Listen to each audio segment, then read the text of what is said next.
Hello.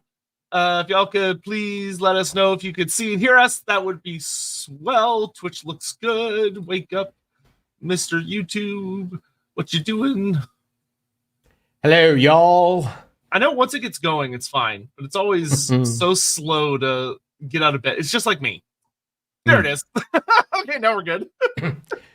I'm really looking forward to this one. This should be fun, but I will admit ahead of time, it's going to be a toughie. Yeah, it's this one kind of reminds me a bit of like the first time we talked about the end times, where the longer you look at it, you go, "Oh, that's a deep pool." That one just kind of keeps on going if it really wants to. Yeah, no other way of putting it. So, before we do our normal intros and shenanigans and everything, hi everyone! I presume our sound is good and we sound that we're approximately the same level. We sound good in our ears, but do we sound good in yours? If anyone could drop a comment saying, Andy, you're too loud, and I probably won't just say, that's what I'm always like. But yes, if you could do that, that would be brilliant. Yeah, well, we would appreciate that, but yeah, should be fun. Also, because I think this is going to be the last Fish Sunday Lorebeards before then, but happy Halloween to everyone. We're talking about something that is going to be very spooky to anyone that's a developer. So for any of them that turn in, it's going to be a frightening show. But for everyone else, this should just be good fun. Both sound great. Delighted to hear that. Thank you very much, everyone. All right, shall we just dive in? Because we have an absolute shed load. More than a shed load. We've got a griffin load. No, more than a griffin load. We have an Altdorf-sized load of stuff to talk about today. And if we're just going to dive in, let's do exactly that. All right, so this is going to be an interesting stream because between the pair of us, we have quite different angles for how we're going to be potentially approaching this. We have on Sotek's side a hoary old Lorebeard who's been playing Warhammer Total War, Warhammer 1, 2, and 3 since inception and all the way through, and has been commentating on it now for a long time. And it's fair to say he has, during the course of that time, brought up many things that he would like the game to have. Because as you play it, you notice things that are either missing or perhaps you think could be done better, and you can't help but make comment about it. This stream, however, isn't just about those things, because they're the obvious things that we could raise our hand and say, Creative Assembly, you do realize you've missed out this thing that's really obvious that you could include. And they go, you know what? That's not a hard inclusion. Let's do that.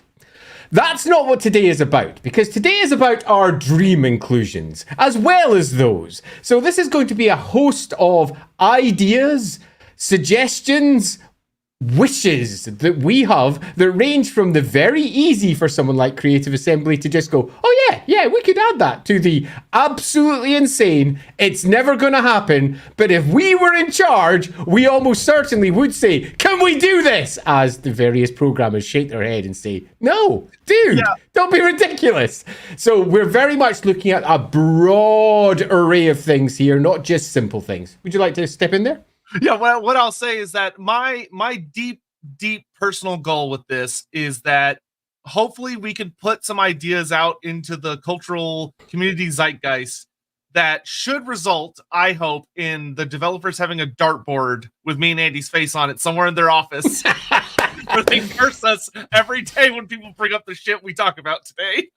Yeah, quite, because when we go over to my side, my list of wants are going to be quite different or perhaps identical to Sotek's. We have not compared notes beforehand. We have made our own choices.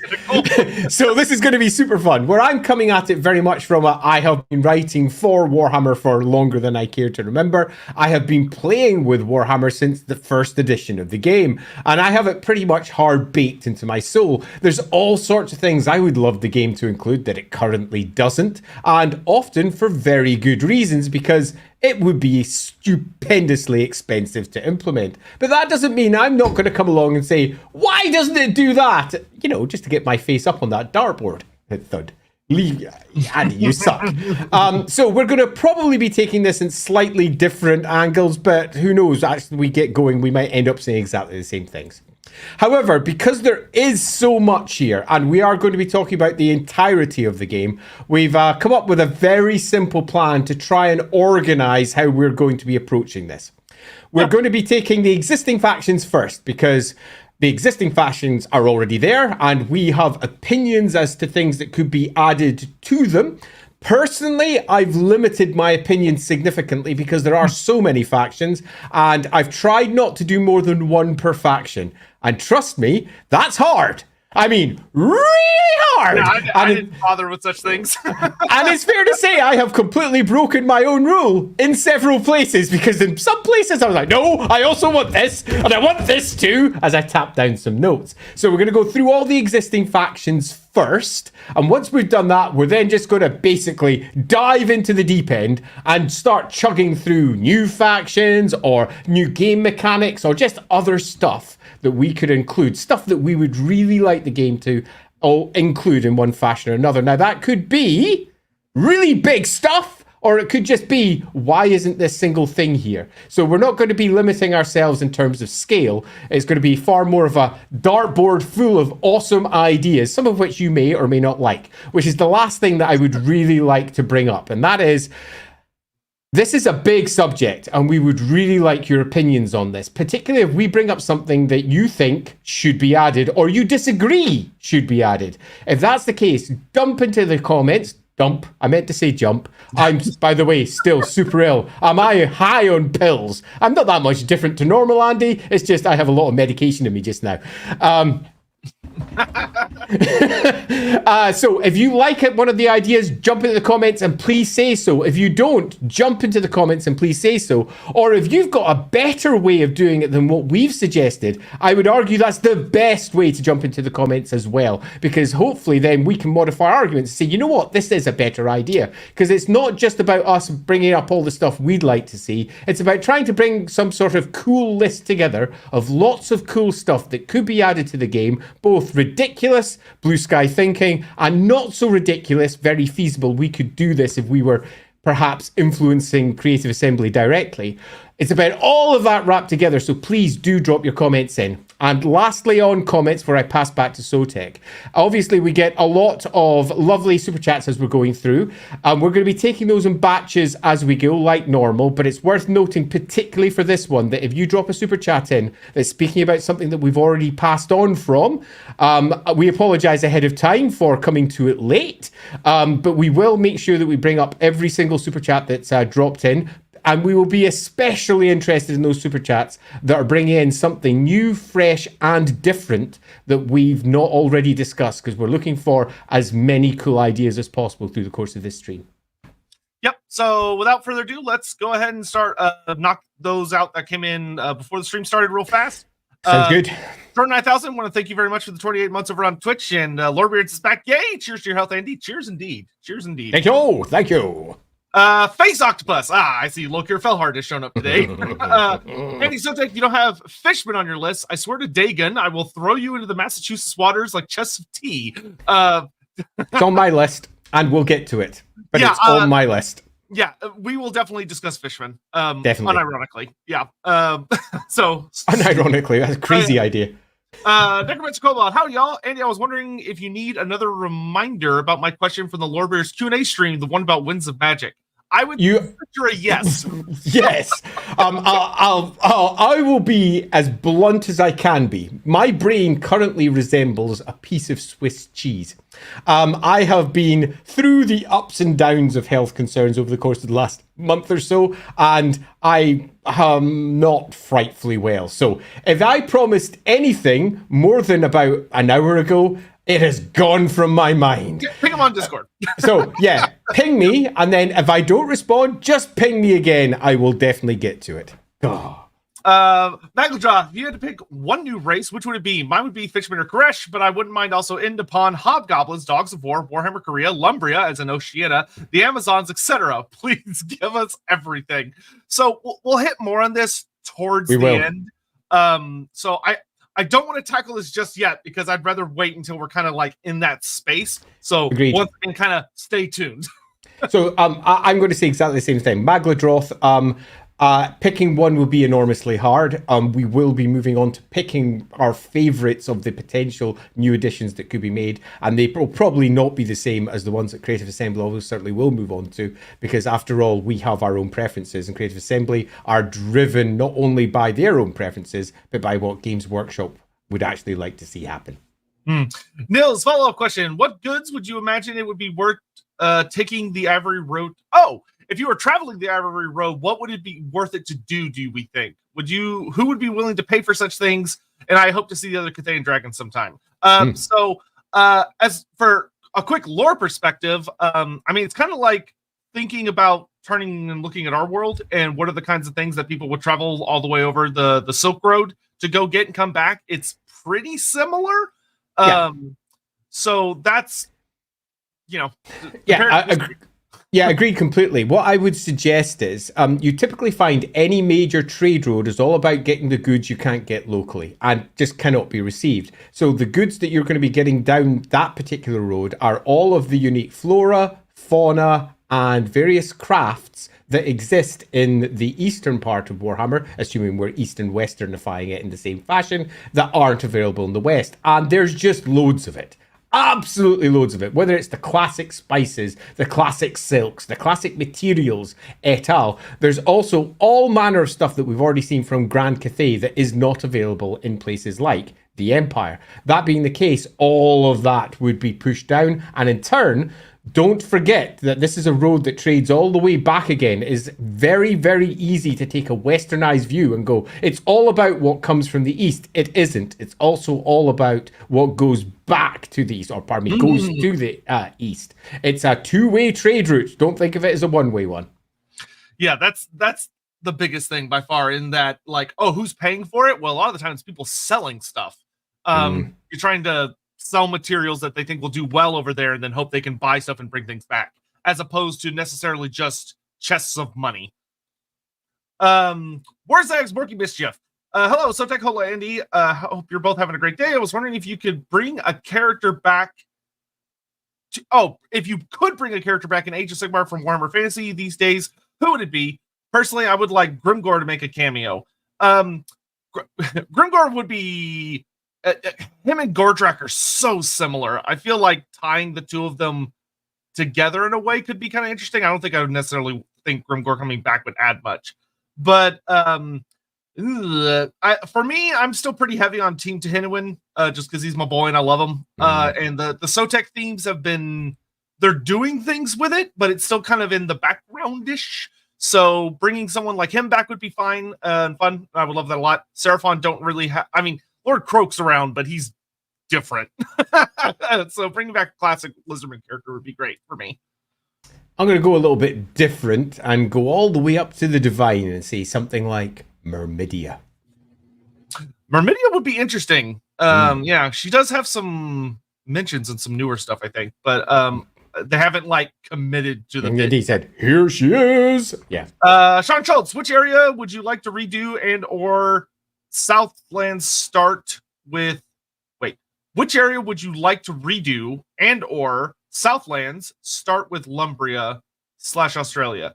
So Lumbria is really funny because it's one of those things that I don't know if Andy knows this. I have no idea if Lumbria is something that internally GW's like, oh yeah, it's a place that exists, or if someone just put it on a map once and other people are like, I don't know, maybe there's something out there. Maybe it's just Lustria spelled wrong. It is. But it isn't. Which is pretty much how anyone I've spoken to takes it. So taking this question, which I'll admit, I'm not quite sure what you're saying here, Sean, so apologies if I get it wrong. Which area would you like to redo? And I'm presuming you're asking between Southlands or, say, Lumbria. Personally, Southlands gets my vote. Out of the two of those by some significant measure. Games Workshop's history there is poor, and it'd be really nice to have that properly readdressed. Indeed, I was just recently working my way through a host of maps from the 17 and the 1800s of Africa, and just how complicated that continent was with all of its internal kingdoms and ancient civilizations before various folks from Europe came along and went, yeah, no, conquer! They're all just one place! And it would be really nice to see the Southlands properly tackled in a pre-colonial fashion rather than post. Yeah, I 100% agree. Southlands would be absolute number one on my hit list, followed closely by probably Nagaroth. But Southlands is like way up there, number one slot. Arinthal, I'm curious how both of you feel about my Cathay Wishlist Monkey King stuff. Dragon Fleet Marines, Quacha Artillery, Vermilion Warbirds, Dragon Turtle, Shadow Weaver Hero, Fire Lance, Cav, and Kyrian. Yeah, nice. Yeah, so I mean that's the funny thing I'll say is that that's a very reasonable list with things that have been explicitly mentioned or would not be like that hard to imagine adding. If anything, we're going to be aiming for some weirder and higher and off to the lefter places. But I think that's a reasonable list. I agree. In fact, what do I think about that? Very reasonable and not particularly difficult to implement. In terms of some of the things I'm going to be suggesting, super easy, barely an inconvenience. Yeah. Wow. Another Ryan on the internet. Sia, if you're listening, please add the 3 Tarmacon brothers that we. Oh wow! There is some way far out there shit to put on a wish list. Okay, so Magladroth, love you loads, and might I say, this is on my list. So funny. It's like, yeah, this is prime like GW would come after our knees with baseball bats. Kind of wish list. I appreciate that. Thank you. Yeah, defo. All right. So with that, thank you everyone very much, and let's hop into it. And at the top of the list is Beastmen. Beastmen. Would you like to go with Beastmen? Is there anything that you would like to see the Beastmen faction as a whole have added to it to upgrade it into something that you think is far more reflective of what you feel the Beastmen should be? So the big thing for me when it comes to Beastmen in Total War is that Beastmen have always kind of been ribbed as one of the redheaded stepchildren of Games Workshop, where they exist and they're very, very important for the settings, but GW doesn't like to support them with anything ever. And they're usually the first to get dropped if something has to be dropped, which is a shame because they're so critical to like the makeup of a lot of the Warhammer Fantasy world. The big thing for me that I would really want to see that I feel like would be like beyond, there are the really simple things like, oh, I want like the rest of the monsters from like the Monstrous Arcanum and the Storm of Magic and stuff that could be easily added. Those are very simple. I would love to see like a mutated forest spirit thing being the hag trees, like the big old bloated hat trees that are like horrible, twisted things. Once again, not that crazy. I think where it gets really crazy for me, in my opinion, is I want to see unique Beastmen units that are meant to pull more heavily from the creatures you would find in other places of the world. Where the Beastmen... Damn it! I got him. Damn it! The Beastmen we get in Warhammer Fantasy are old world Beastmen. Yeah. That's what they are. If you were to go anywhere else in the world, the Beastmen would probably be very different looking. And adding those as new units would be really cool. And I would love that a lot. Like, it's something Games Workshop acknowledges in the lore, but just, has never done anything about because making minis is very expensive, very slow. Yeah, so the blue sky thinking part of me doesn't just agree this is on my list. It was my one thing. So looks like we're starting off with complete agreement. This actually brings me back to when, as I recall, the Beastmen were first added to Total War. I don't even know which game it was. I presume Sotek will remember. And we got ourselves a map of, I think it was the Drakveld, and it was a local campaign, and the Beastmen were all added there. And I remember going, yeah, this is a pretty good implementation of the Beastmen. This will do. And then I remember thinking back to the army list. And the army list has got this lovely map of where the Beastmen are in the world and where they have encroached. And they are completely all down in the south by the southern polar gate. And they have pretty much moved through every major forest in the entirety of the world. Not just the old world, but the world as a whole. And the Beastman description is pretty clear. And that is that mixture of beast and man. And that mixture of man and beast. And no one's quite sure exactly where it began. And it's also quite clear that it is not just cows and sheep and the occasional goat. It is much more than that alone. And I'm not talking about necessarily tiger men or ant men or anything else, but I am most certainly saying that beastmen have a more broader version of themselves. And I would really love to see new parts of the Total War map open up with new forms of beastmen that could be infiltrating and moving through there. I quite like the idea of localizing them. So my idea would be, right from the outset, adding more models, which is, of course, something that Creative Assembly loves to do, because that's cheap. Yeah. What's interesting is that if you look at like a lot of mythologies from other parts of the world, the Beastman is a pretty common trope. It is. But a lot of the variants that you might find in like South American mythology versus African mythology versus Chinese mythology versus Japanese mythology get crazy, and I have very different types of that human creature hybrid, as opposed to in the West, where we tend to be very heavily influenced by like ancient Rome and Greece, and like a lot of those ancient myths from that particular niche in the world. And Warhammer Beastmen in particular, which are strongly influenced by RuneQuest brews. Because they were basically the original brew miniatures ported over to Warhammer. So it's no great surprise that we have a particular type of beastman very much encoded into Warhammer, but Warhammer has moved on from those earlier roots. And whilst it is difficult to bring out miniatures that are particularly expensive, and it's also expensive to do it, for example, for the war game, I don't care, because it's blue sky thinking time. And yes, we could discuss different implementations of war herds and how they could be interpreted on the map and how their camps could work and everything else. But at its base, if I was to pick out my one thing for Beastmen, it would be to add variety. Yeah. Now, that being said, if you're like, Sotek, what's something extra that you'd really like to see that's a little less just add units and more like technical? I would really like for them to find a way where Beastmen are actually like very threatening to people playing the game without being like stupid annoying, which is a really thin line. That's really hard to land on. I think it would be the way to make it not super annoying is to add agency. So agency would be that if you don't want them to be super annoying, there are things you can do to ensure it doesn't happen. So, for example, I'll give a single one so that we don't dwell on this too long.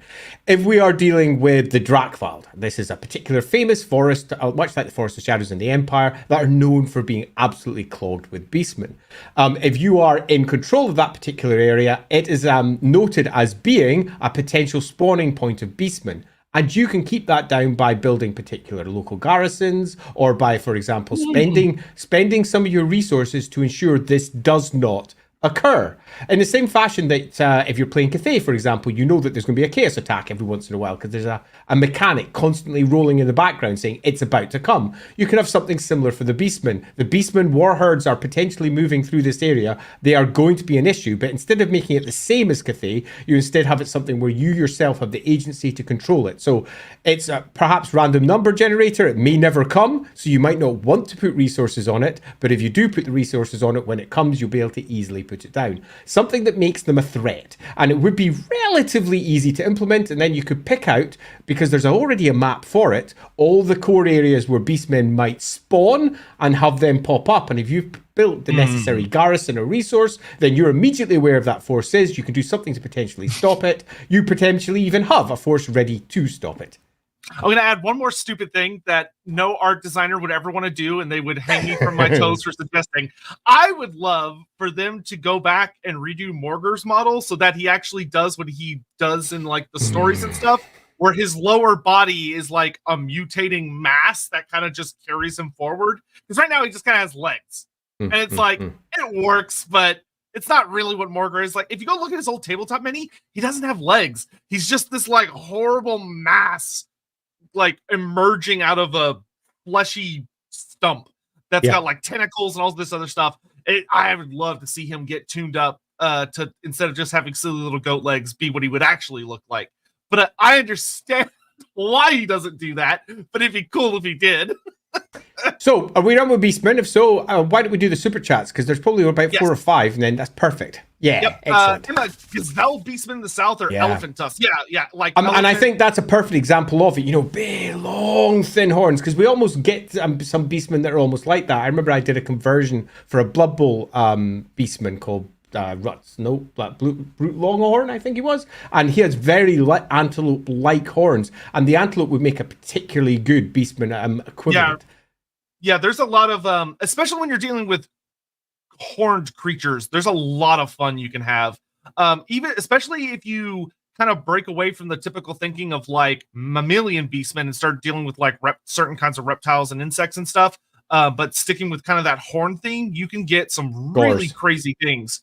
And I think you definitely want to stick with to ensure you've got a clean aesthetic. You want to stick with the concept of gore, the great horned creature. And I'd probably stick off the lizardmen because we get close to reaching into lizardmen territory, and we try to avoid that. But there are a lot of creatures from around the world that would make particularly good gores.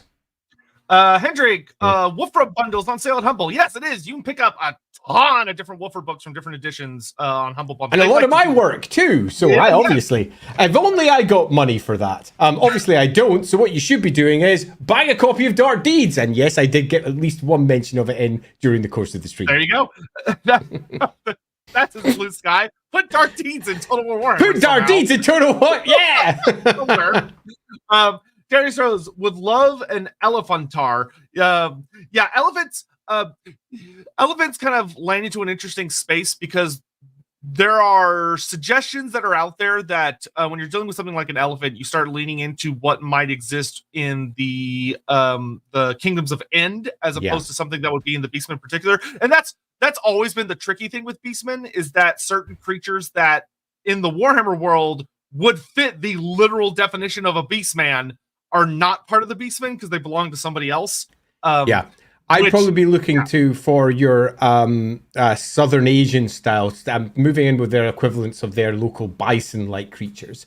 I can't remember the name of the various big, huge, heavy, big horned beasties over there. But I'd lean into those rather than going for the more esoteric creatures, because most of those are not horned. And I'd be looking for horned creatures, probably of the field, because the Beastmen draw from a particular theme, and I'd be looking to reinforce that. Yeah, water buffalo. Yeah, that sort of idea. Yeah, totally. 100%.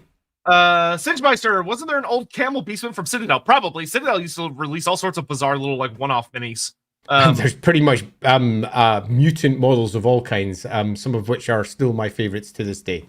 Yeah, if you're ever really bored, it's possible to find like the old catalogs, because it used to be if you would go into a Games Workshop, they would have a book that was like this thick that just had a big catalog of reference numbers that you could order minis from. And some of the stuff you would find in there was wild. Okay, so now I'm feeling old because I remember when they did that and added that to the stores. Before that, it was just catalogs you could buy separately. Man, I'm old.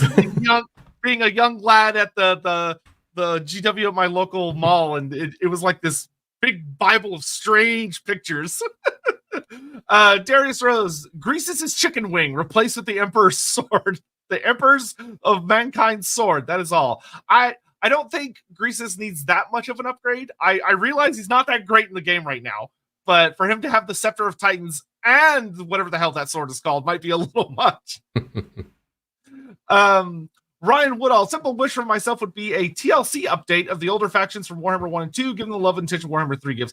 I mean, yeah, there's always stuff like that where it's like, just graphical fidelity updates and stuff, which, to be fair, they do. They don't often draw a lot of attention to it, but that does happen a lot in the background. Like if you go look at our shiny new steam tanks, which look much better now. Who's next? What? Britonia. Britonia. The great chivalric realms of Britonia. Where would you like to begin there? So for me, my diehard thing for Britonia, when it comes to something really that I'm like, I don't think they'd want. I think there'd be some pushback that I really want to do is that. So for me, it comes from a very particular position of that Bretonia for Total War has always been a free faction. They have always been free updates. They were free for the first game, and every time they've had anything added to them, it's always free. I would very much like just one little break from tradition, and have one paid piece of content for them that just gives them like a last woo of stuff that's really meaty. For me, though, when it comes to stuff I would really, really want, one of the units that I adore as a concept, and I think Games Workshop would furrow their eyebrows, but I'd be like, technically y'all approved it, is the Sons of Bretonia. Being there's a really fun set of books called Hammer and Bolter, which was a magazine that Games Workshop used to do that was actually really awesome, and not a lot of people knew about it because it was just lore. That's all it was. It was just collections of short stories from authors about fantasy and 40K, and because they could kind of do weird, fun things, a lot of special characters got featured short stories, and one of them features Lewin Leyenker, and you get to see the Bretonia, which are these weird Kelpie writing magical warriors, and it's like, this is what's been happening to all the boys that were taken by the Lady of the Lake as they were trained into like her personal guard, and they're super fucking cool. And it's like Kelpie Knights as like an S tier of like up there with like your ultimate Grail Knights. It's like, that's so fucking. I know Kelpies aren't really. I mean, they're the kind of Kelpies, but also kind of not. Very Scottish. But, very Scottish. But like, god damn, they'd look cool. Yeah, they would. So.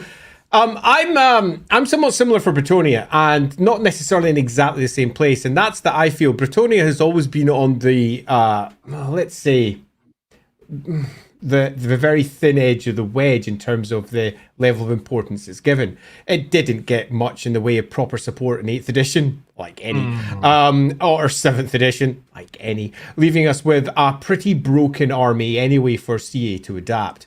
And that's what I would like to see happen. I would like someone to sit down with Bretonia and do what the 8th edition Empire army list did for the Empire to Bretonia. I want it to have a complete refit, a complete upgrade. I want them to just sit down and go, where the fuck is my equivalent to the demigryphs? What are they? What is the new edition? The massive, ridiculous war machines that were added to the army list of the Empire, particularly from the colleges of magic. How are we going to get some sort of equivalent of this that's on the Bretonian side? What do our new versions of war altars look like? How does the lady manifest as the mists draw in? What can we do to make the Bretonians feel like a proper Warhammer faction that isn't just a bunch of Arthurian knights swirling their swords around in circles? And the answer is an absolute shed load. This is something that should not take a great deal of time in terms of development. A good team could sit down with this. Now, I don't mean a big team, like 2 or 3 people who are well versed in the lore, could sit down with this for not more than maybe a week and come up with something that was beautiful. A little bit of concept arting later, and we have ourselves a fully paid, ready piece of DLC to expand the gorgeous realm that Bretonia is into something that's effectively as big as Kislev or the Empire et al. And I'm going to have a lot to say about them later anyway. So what if I was going to choose one thing, it would be an entire refit with a complete refit for their chivalry system, for their crusades as they then move out with their quests with the questing knights, something that really uses the Green Knight properly to show him popping up as and where he's required. A so much about the Green Knight. Exactly. I would just like to see Bretonia be Bretonia, given the opportunity to shine, and currently that just hasn't happened. So that would be my ask for Bretonia. Yeah, and I also think a popular idea that I've heard a lot that I also really like would be like, a part of me is like towards it, but it would be fun, I think, for Bretonia to have something similar but not exact to the Warriors of Chaos system, where your units of knights get upgraded as they do things. So like you're able to take units of knights errant and they can work their way up to becoming on an errantry war, doing whatever the questing with. Yeah, instead of it just being your characters. Like that would be super fun. Like, and I agree with Andy that one of the things that 6th edition did not do with Bretonia that was sorely missed and probably would have surely happened in their 7th and 8th version is that the Fae element of the roster was never developed. Of like, you know, the river spirits, the naiads that live in the rivers and the lakes, and the you know, the Kelpie knights, but the Sons of Bretonia, the other like weird spiritual type creatures that are represent like the land itself defending Bretonia alongside the armies are the really heavily missing thing. From so the basically, giant expansion, please. Yeah, basically. Yeah. Have we got many comments there? Let's grab through those as well before we move on. Oh, you got one more? Okay, fair enough. That if C wanted to make me really happy, and I'll go ahead and put this with Bretonia, even though it's kind of a thing, would be I would love to see a hybridized faction of Bretonia and vampire counts where you are Musilon. Yeah, and you've got Malobod, and having Malobod, but let him choose his path of, does he go more of like the noble route where he focuses on having more of a Bretonian roster, more of a Bretonian playstyle, even though he has like banished knights and brigands and like other non Bretonian but still Bretonian stuff, or does he go the darker route where he accepts the blood kiss to become a blood dragon and he becomes like a big scary vampire lord, and having like a very different system there of how does he try to resolve his story, because he's such a fucking cool character. I am going to have more on some things to say about this later, because I have some of my list incorporates kind of some of that too. All right, moving on. Let's see. We got Watchdog. Thank you very much. Andy, can you explain the difference between demons and the celestial avatars that can be found in your version of Dapon? Or would you say there is no difference? So the answer is no, because I'll be doing that in game. So if you want to know the difference, watch LAWhammer. But I will say that there is a difference. Well, there you go. Benjamin, what would you think of Grease's getting a mount option where you pay extra gold to bribe him to stand up and function more like a tyrant on roids?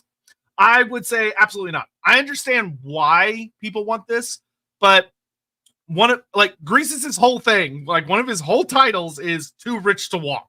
That's his gimmick. And I understand that sometimes you can look at a character as gimmick and go, oh, well, this is a handicap. And my response to that is, okay, well, the solution isn't to remove that aspect of the character. It's to work with the game and the system to make it no longer a problem. To find a way around that limitation. But I think the idea of like, to me, this comes back to the whole techless fucking thing that got me super irritated. Where it's like, you take a character who's one of his kind of gimmicks is that he's really, really fragile, but he's such a powerful wizard.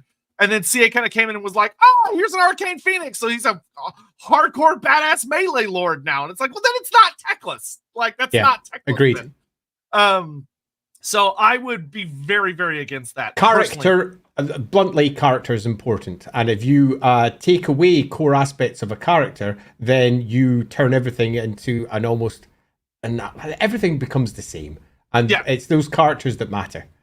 Why doesn't Karl Franz just ride in a steam tank? That would make him so much safer. Well, then it wouldn't be Karl Franz if he's just sitting in a tank not doing anything. Darius, Sherwood robber style units for Bretonia. Yeah, the Hemeralds, or sometimes they're known as the Faceless, are a very, very popular request for Bretonia. Yep. Necromancer Cobalt, some female models for characters and units. Yeah, more variety of models in general. Yeah, it would be really nice for CA to kind of do like a little once over for, especially they've been really good about it in Warhammer 3. If you go back to the older games, they kept everything pretty simple. And then in Warhammer 3, they were like, oh, okay, if we have any factions that have like different gendered units, we're gonna mix them. And it'd be cool to see them go back and do that where appropriate for the old factions as well. It would be nice and fun. Watchdog 3079, POV of an Imperial State soldier, a charging mass of superpowered Green Knight level knights riding the most vicious spears with lance pointed at them. Yeah, I mean, that's one of the things that I think one of the jokes that I always like to kind of point with Bretonia is that Bretonia in many ways should be one of the most terrifying fucking factions to go up against, because they have such a casual mixture of the magical elements of the world with the mundane, but that doesn't show up in their roster for 6th edition, So everyone just kind of dunks on them constantly because they're kind of because they never got the update. All the other army books would just go, oh, well, they're just knights. Like they're literally just dudes on horses. And they're really not. yeah. Going up against like black stuff. It's like, no, there's way scarier shit coming to the battlefield with them. So to reassert that the point there being upgrade, please. Since there's Art Bretonian, Knights riding big monsters. Yeah, there's a particularly famous piece. I can't remember the name of the artist. That shows Bretonia fighting. Oh God, is it the Tomb Kings? I don't remember who Bretonia is fighting in the art, but it's a piece of black and white or like yellowish art where you see some Bretonians riding some weird looking critters. Which was really popular in I think 7th edition, like 6th to 7th edition, or maybe 5th edition, where sometimes like the background. I think it was stuff, 6th. Yeah, the background of the art would shows like some weird things that you'd go, what is that? What is that? And people wanted them as minis, and Games Workshop sometimes would do it and sometimes didn't. But yeah, I think I've seen there's a pretty popular part of the community that's been advertising heavy for like the questing beast from Arthurian legend being made into a mountable monstrous cavalry type unit, which would be cool. That would be cool. Star 94, Kimric Titan, Bone Dragon, literally anything that makes Norska better. Those are yes. Oh, I think you mean that. That's just ideas that he would. Yeah. I was about to say, I was like, I don't think those are Norskin units, but okay. They're definitely not. Horizon, the Chaos Knight upgrade system and the targeted Waz of the Greenskins always felt like a perfect match for Grail Quests and Errantry Wars from Britannia. They're easy to. Yeah, being able to declare your own Grail, your own Errantry War. Yeah, that's huge. An Errantry War. Yeah, that to me, that's not blue sky. That's just they need to just do that. Absolutely agreed. Darius Rose says, Gotrek is Frank Reynolds, Felix is Max, D is Ulrika, Max is Dennis, Snorri is Charlie. That is sure. Watch other shows. But you're not entirely wrong, which is he is Ulrika. Oh God, which is uncomfortable. Yoshi, cheers, Andy and Sotek. How would you rework the Demon Prince / Demon Chaos factions? We'll get there. We're getting there. Is Yuri a canonical character from Games Workshop's perspective? Nothing that is inside the army list is canonical as far as Games Workshop is concerned. And further, they're likely to rewrite their own army lists anyway. So the answer is, generally speaking, nothing's really canonical. Everything is used as it's needed by the studio.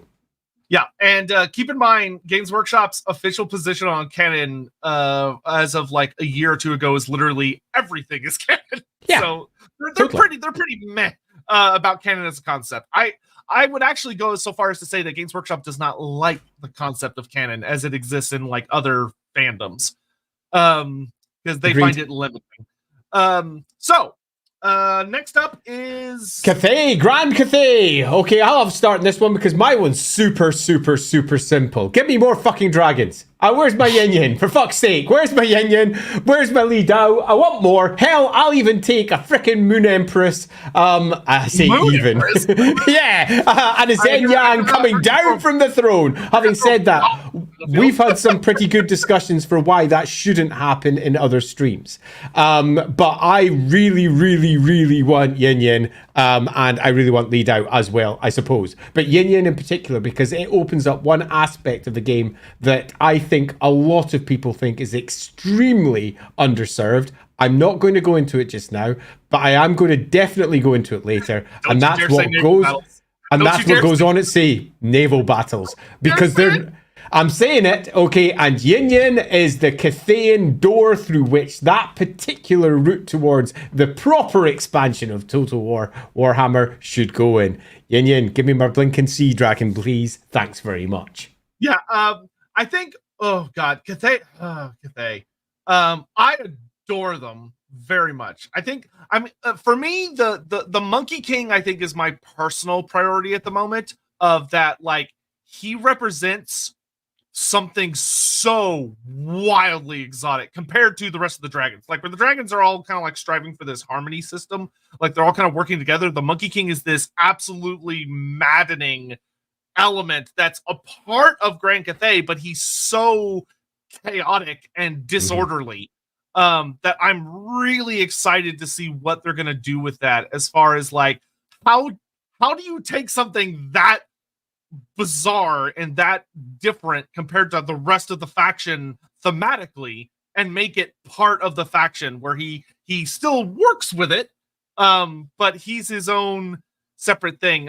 Funny enough, Cathay is one of the few, really, I think for me, one of the few times where like there are little like things I poke CA about every once in a while, like, hey, like we should probably improve this feature a little bit or fix this little thing. But for the most part, I have a lot of faith in what they're doing with Cathay. Yep. And I'm kind of more content to sort of just sit back and just watch what happens. Yeah, Cathay doesn't feel underserved. It's got some really nice, unique mechanics. It's got, admittedly, an absolutely huge area with all sorts of stuff that are kind of characterless, much like most of Total War, where you're like, yeah, but what are all these individual places really? But that doesn't matter. They've got more character than many other parts of the rest of the world.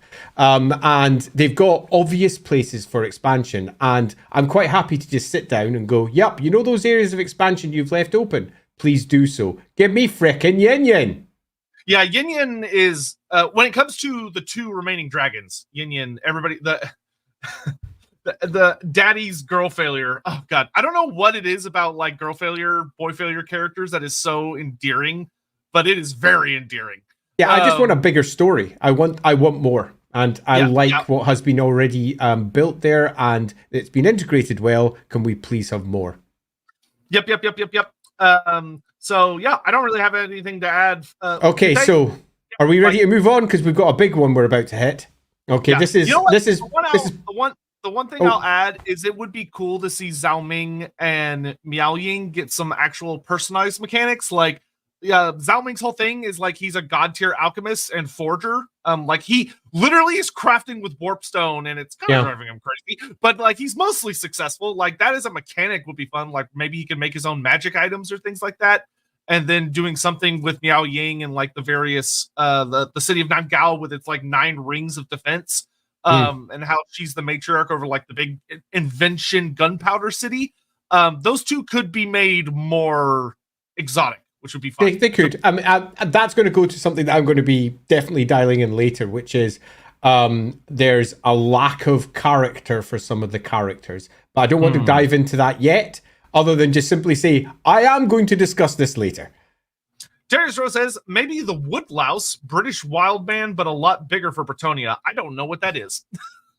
I don't know if Andy knows what that is. I'm not quite sure what you're saying either. Darius? A woodlouse? A giant woodlouse? A woodlouse is just like a big insecty, like slatery type thing. But a wild man? I'm not quite sure what that is. A woodlouse is a bug. Yeah, it's a bug. Yeah. I'm going to be honest. I don't want bugs in Bretonia's roster. I know like there are people that are like, no. Snails. And it's like, okay, they're French. Yeah, no, a huge no to that. Yeah, no. No, they should have snails. Like bugs and things belong to other groups. There are giant snails in Bretonia. Sure. Yes, they're not going to make a very good mount. Let's go!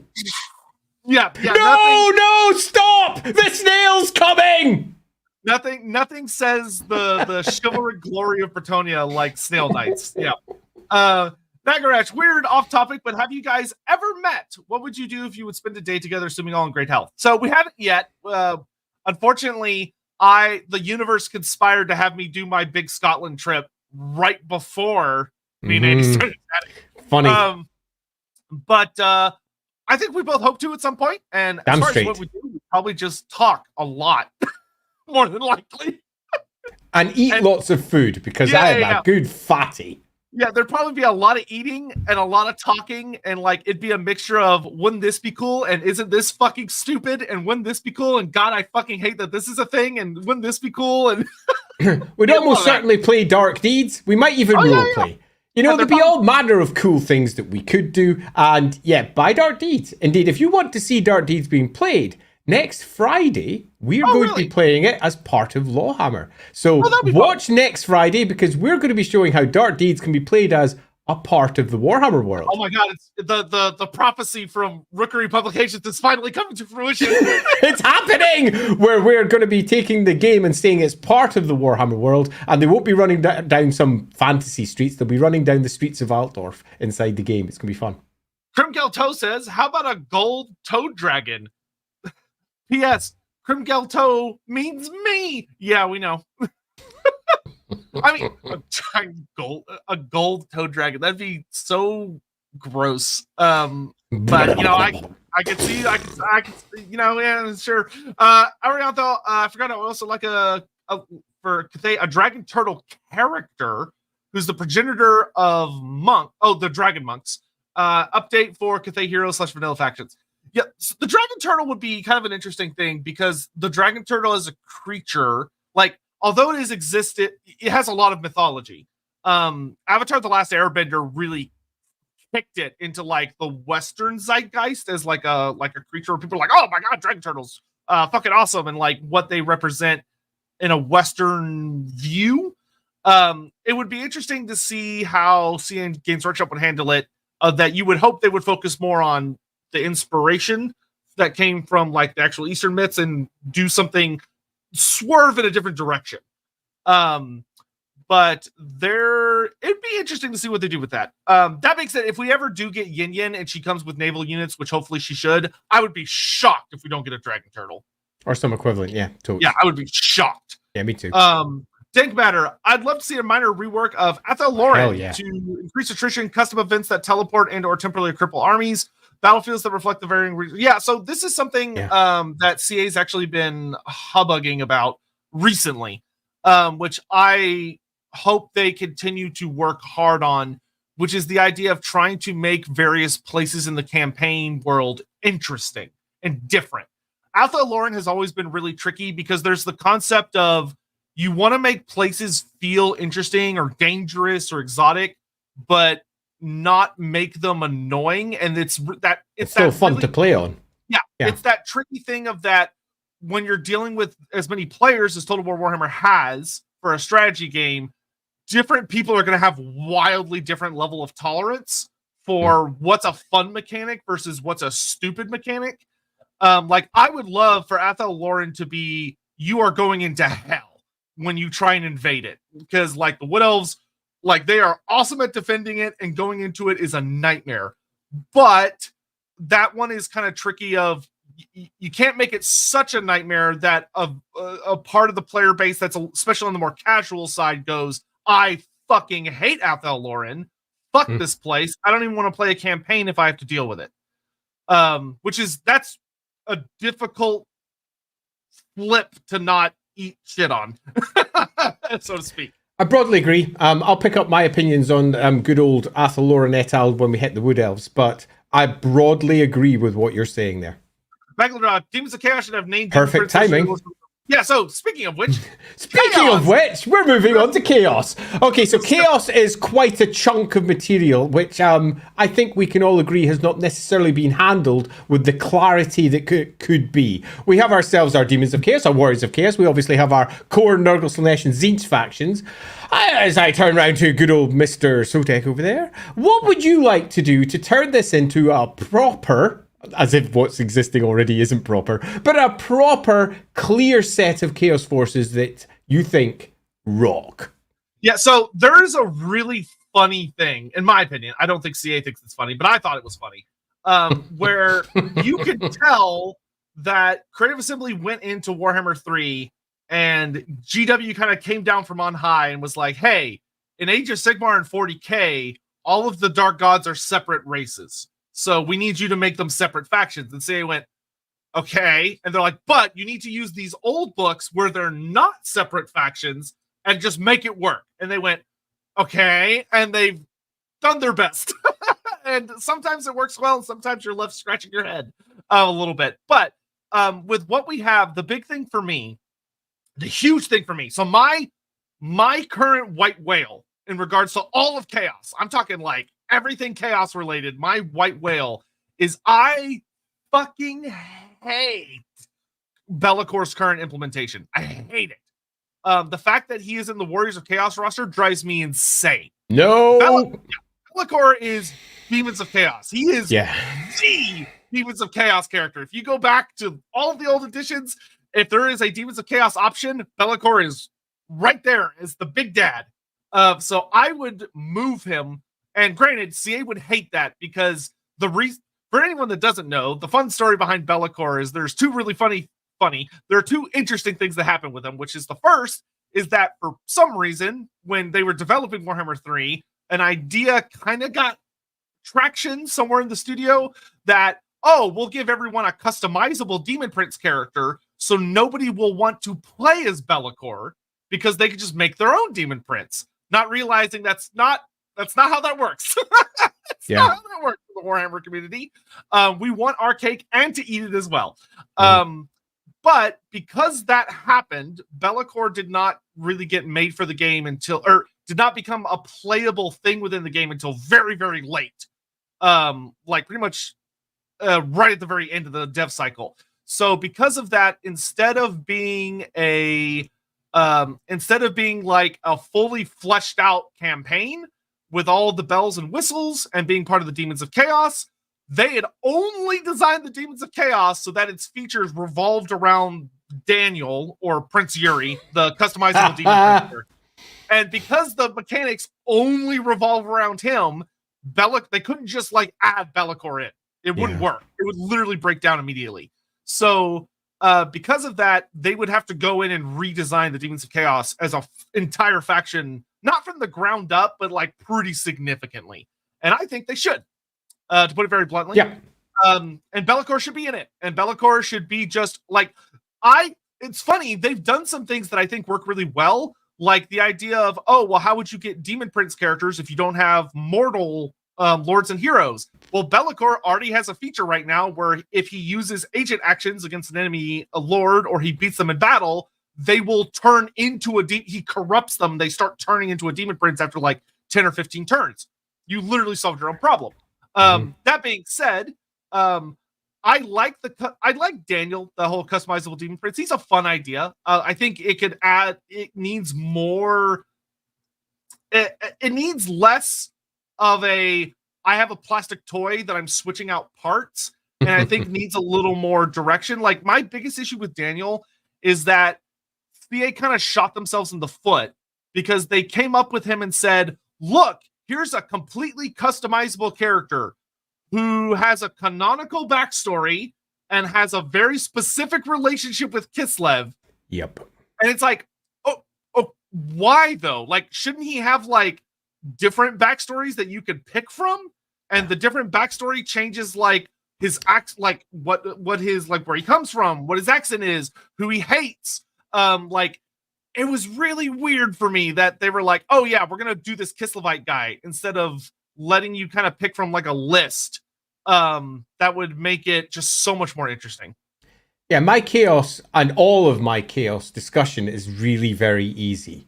Redo it. Simple, see?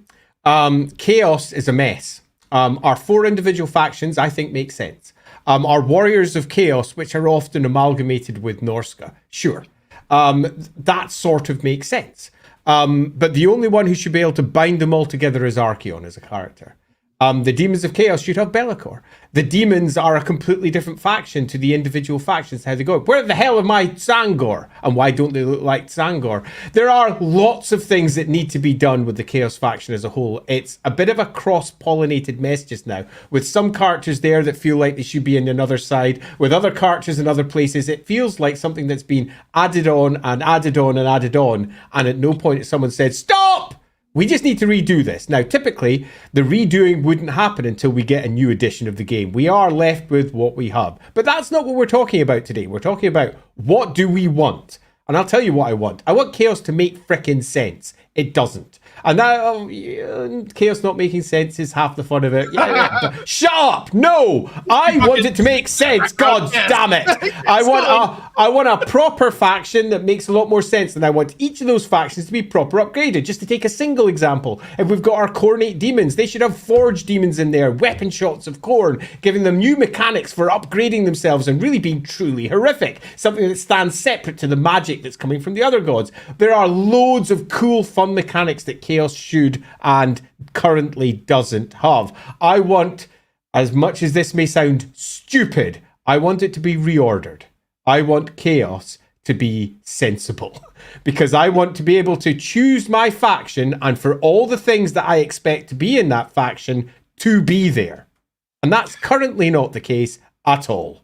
Yeah, I think one of the things that CA, I don't think they'd want to do this, because I imagine it would drive them insane. But I almost... That's our job. Yeah, there are times I kind of wish that certain characters you could kind of choose how they're represented. Of like, oh, you're going to play with Azazel. Do you want him to be mono Slanesh, or do you want him to be Warriors of Chaos with a Slanesh flavor? Same thing with like Sigvald or with Tarmakon. Of like, when you have these hybridized characters, CA is kind of like, all right, they're this. When it's like, yeah, but they're kind of not. Like, they're kind of both. And what I find, if you take a look at the background, and you actually look into how Chaos are typically portrayed, what generally happens is something like this. Oh, it's a big Chaos attack. The Slanesh part goes this way. The Tzeentch part goes this way. The Nurgle part goes this way. The Khorne part goes this way. And they all do their own separate things. And they are factions which include warriors, demons, the whole lot together, all pulled together by a single Chaos power. You also have yourself generic chaosy dudes doing bad stuff. They're the ones that have been pulled into all of these forces. So they're not necessarily tied directly to one of the Chaos gods. They are just, let's call them bad guys, because that's super easy. They get pulled along with the armies also, often the Norse and similar. So we've got that, and then you have someone like Archaon who pops along and says, all of you are now bound together. The only real all of them together is someone like Archaon. It's super easy to separate them.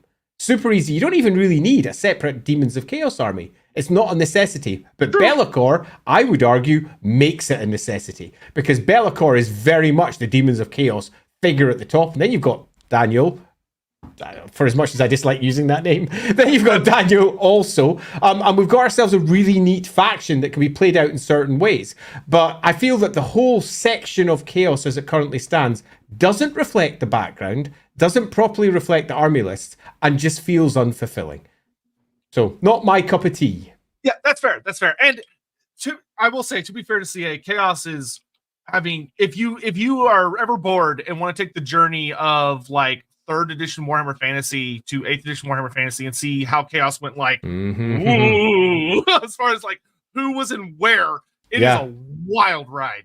So and even if you go back further and you go to the Realms of Chaos books, start at 1st edition, work your way on, 3rd edition Warhammer, and work yourself onwards, and you'll see just how messed up Chaos has been by Games Workshop itself. So it's no surprise it's in the state it's in, but that's not what today's stream is about. It's not about understanding. Indeed. I will say... it's about going, this is what we want. Yeah, so Macrodra's comment, what I would love to see is, the Demons of Chaos need a tech tree. The fact that they don't have one boggles my mind.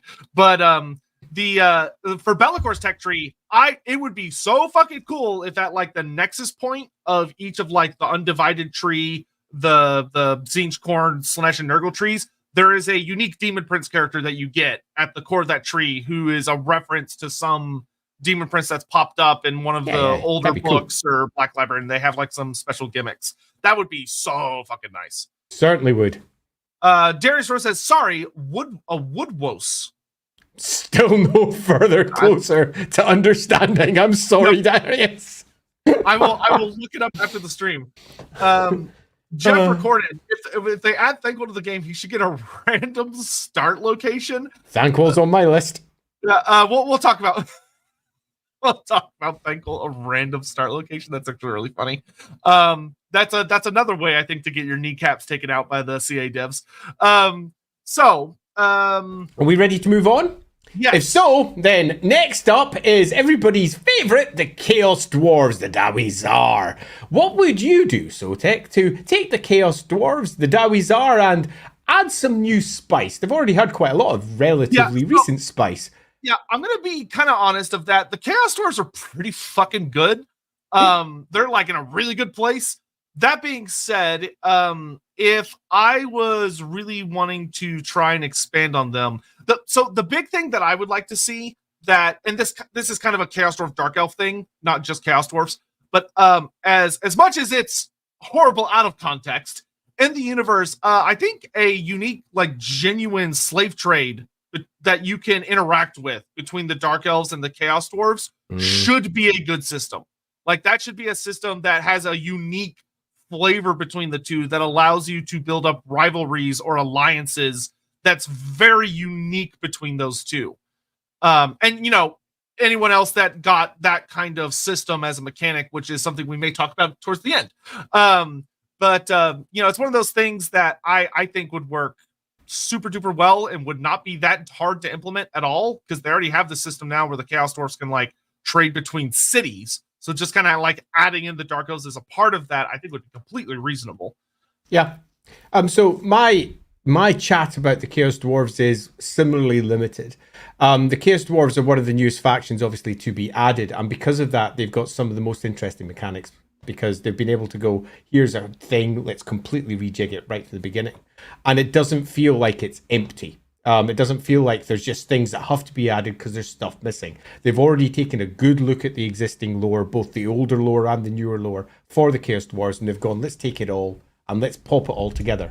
The Chaos Dwarves, for me, feel like a relatively decent place in terms of the overall picture, to the point that when I did my notes and I was going through everything, I've purposely left this one with a big go refer to all the other stuff I want to see upgraded, because it would impact the Chaos Dwarves specifically. So I'm going to refer this one to a later comment, because I have some mechanics that I'm going to suggest that the Chaos Dwarves would significantly benefit from and would significantly change them, but are not specific to Chaos Dwarves. It's just general suggestions for the game as a whole. Yeah, Slayer. That's always fun. Yeah. I God damn it, I want a Bull Centaur Legendary Lord. Bull Centaur, that's a good point. I realize Games Workshop, I realize the council made a decision that Shoutouts is an Age of Sigmar character, but seeing as it's a fucking stupid decision, I've chosen to ignore it.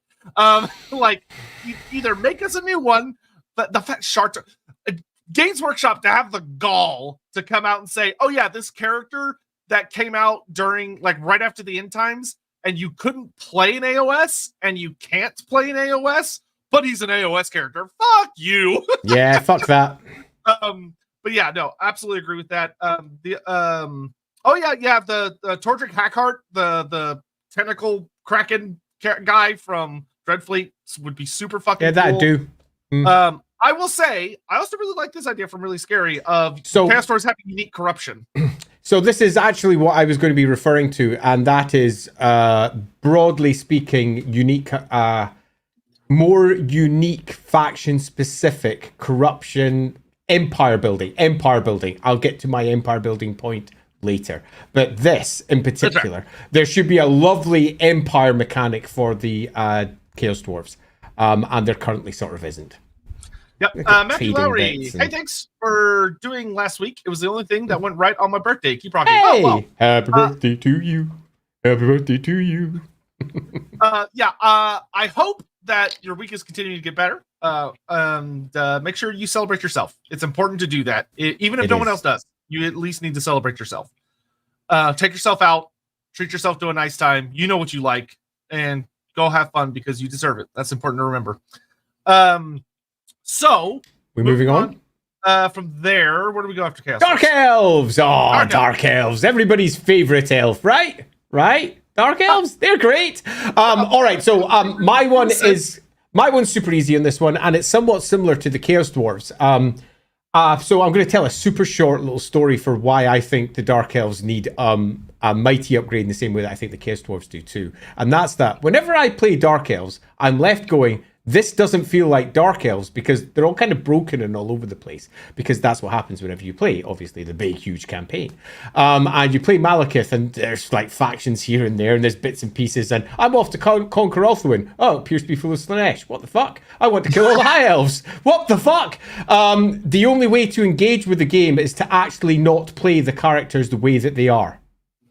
The only way to engage with the game is to not play the Warhammer world the way it is. And it particularly shone a light on it when I was playing the Dark Elves, because every single character I played, it felt like I was halfway through a story. But a story that was not being told by the campaign because they never bother explaining their narrative, leaving you in this weird place. So the Dark Elves, I'm merely using this as a highlight to it because I'm going to talk about it later, but the Dark Elves for me made this really painfully obvious with good old Malice thingy kicking all the way over in Norska, running around over there, and then Morrissey down in the everyone's like all over the place. Yeah, down in the south, and you're like, what's going on? What's the story here? There isn't one. It's just where they've chosen to place them, game balance or whatever, and it leaves you in this weird place where you're not playing the Warhammer world at all. You're just playing this weird fractured version of it. So if I was going to upgrade one, give me Shadowblade, please. That'll do. Yeah, I think Andy's going to touch more on this later, but I do go ahead and want to poke it now. Of that, one of the things that naval stuff. No, not that. One of the things that would be really nice is I understand that Immortal Empires is kind of more seen from CA as a sandbox. That's not really supposed to have any kind of like deeper meaning or story or anything. But I think it'd be really nice to have a toggle, a choice where you could say, yes, I want there to be more of a narrative element where the game goes, okay, well, I know that if you're playing as the Dark Elves or with Malekith, your narrative thing is that you want to have the big epic finale battle in Ulthuan. So I'm going to take your High Elf factions and I'm going to dial them up. I'm going to make them a lot more successful, a lot stronger. They're going to kick the shit out of Nakari. They're going to unify Ulthuan, and now you've got that thematic enemy. Because I think that often is something that I see a lot with the campaigns where people will like play someone and be like, God, I kind of wish this character got to really enjoy fighting who their story is about them trying to go after. And that, and it's a roll the dice if you're going to get that. So I really like the whole concept of Immortal Empires, and I like the fact that it doesn't have narrative written into it because it makes it, if anything, simpler to put together. What I don't like about it is that it is stuck. It's fixed. It's always the same starting points with the same characters in the same places. And it makes you feel like the great enemy of Malekith is whomever it is who happens to charge down from the north. What's her face? Valkia. Yeah, thank you, Valkia, whose name just says, I'm going to have a lot of memory lapses today. I'm high in drugs. So Valkia coming down from the south should have seen me last Friday on LAWhammer. I literally couldn't remember everything. I was just sort of sitting there going, I'm fine. I'm just making shit up. But Valkia appears to be the great enemy of Malekith. That makes literally no sense at all in the slightest. And just to reassert my earlier point, I will be discussing this later, but customizable Immortal Empires is absolutely, for me, essential. Speaking of Valkia, you know what Dark Elves fucking need? Is they need their fucking watchtowers. their bank of watchtowers that keep chaos freaking out. You can see them on the map where they have, I know, like, them represented blocking off all those northern routes, but they don't do anything. And it's like, okay, you've given me High Elf gates, you've given me Empire forts guarding these passes. Where's my fucking High Elf, or where's my fucking Dark Elf towers? Keep chaos out. I'm also going to move on to this one because I'm going to have some comments about characterizing the map better, because the Dark Elves in particular are very poorly served in that regard.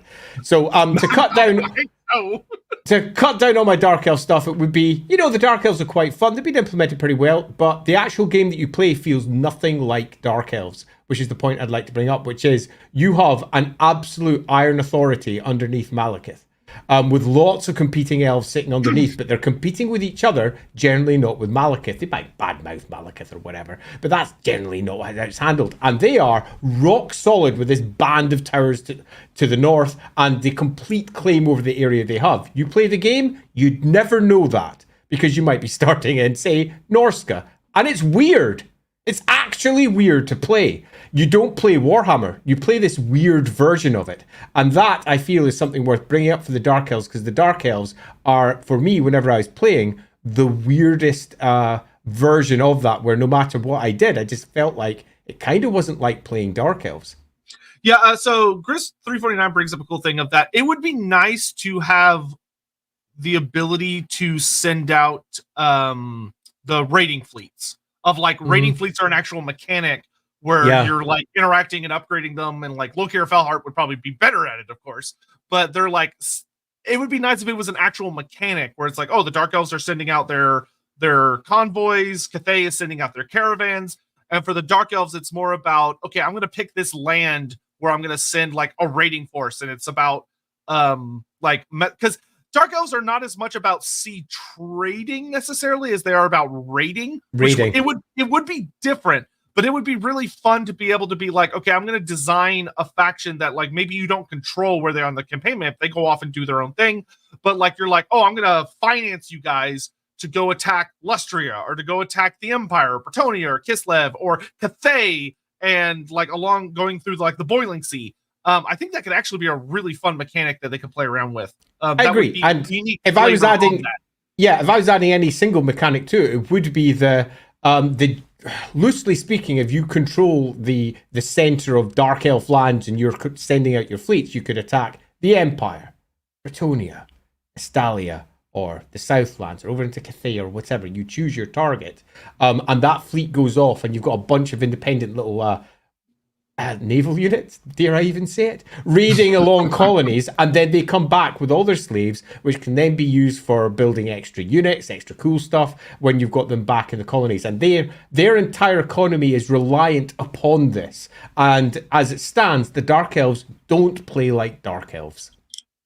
Yeah, that's fair. Ricky Chapman, sorry for being late. Warhammer roleplay ended up going till 3 a.m. and only a few things are as pants browning than a Beastman herd walking above you while you're hiding in a foxhole with only a few sturdy sticks hiding it. Hey, that's classic, man. Good times, good times. One of the things I always encourage whenever I'm chatting with someone that's like getting into GMing or something for the first time is that honestly, the best parts of Wolfrup are when you are in a scenario where violence literally cannot solve the problem. Like you are either grossly underpowered or grossly outnumbered, or you don't understand quite what's going on, or it's like a heavy political situation. But those moments where like you can't just fight your way out, I really think are where Wolfrup tends to shine. And it's like, it's so fun. Even though for your character, it tends to be fucking terrifying or really demoralizing. I actually had this experience with my Witch Hunter very recently, where there was we dealt with a Famir matriarch, Muna Mim, if y'all know the special character. And my character, I was sitting there going, everything I know about my character 2 years into this campaign would be like, I will stop at nothing to kill this thing. But the GM was clearly showing off that if we tried to fight this thing, it was going to obliterate our asses. And so how am I going to deal with like the mental shit of being like, we have to run away from this. We have to run away from this thing. Are the Dark Elves the Vikings of the Warhammer? I mean, no. I mean, it's more complicated than that. Yeah. Much more complicated than that. But they have qualities that they share.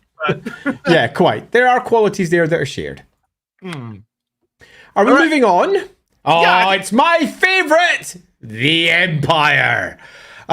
So the Empire is a fun one for Total War because it's quite obvious that the old world, and the Empire in particular, has been an enormous focus for Games Workshop. And because of this, the Empire is really freaking big on the map in comparison to some other areas. Perhaps outsized in comparison, because every single character that they have pretty much should start there. And that's in and of itself sort of a problem. But that's not how would we change the Empire. And for me, I have so many things I would do to the Empire. I can't imagine how long this list would be. And this has been really, really hard to limit it down. Because this is where I broke my law, and I've written two. Two. I couldn't stick with one. One is sort of an overall comment in general, and that is that the Empire doesn't feel like the Empire, even with their electric counts. And that's because their electric counts are crap. And Boris is not Boris. Valmor von Raukov is not Valmor von Raukov. I would like to see the characters turn into the actual freaking characters that they are. I would like my Empire to feel like it's actually the Empire. And that is where I bring up my next one, which is an overall big point.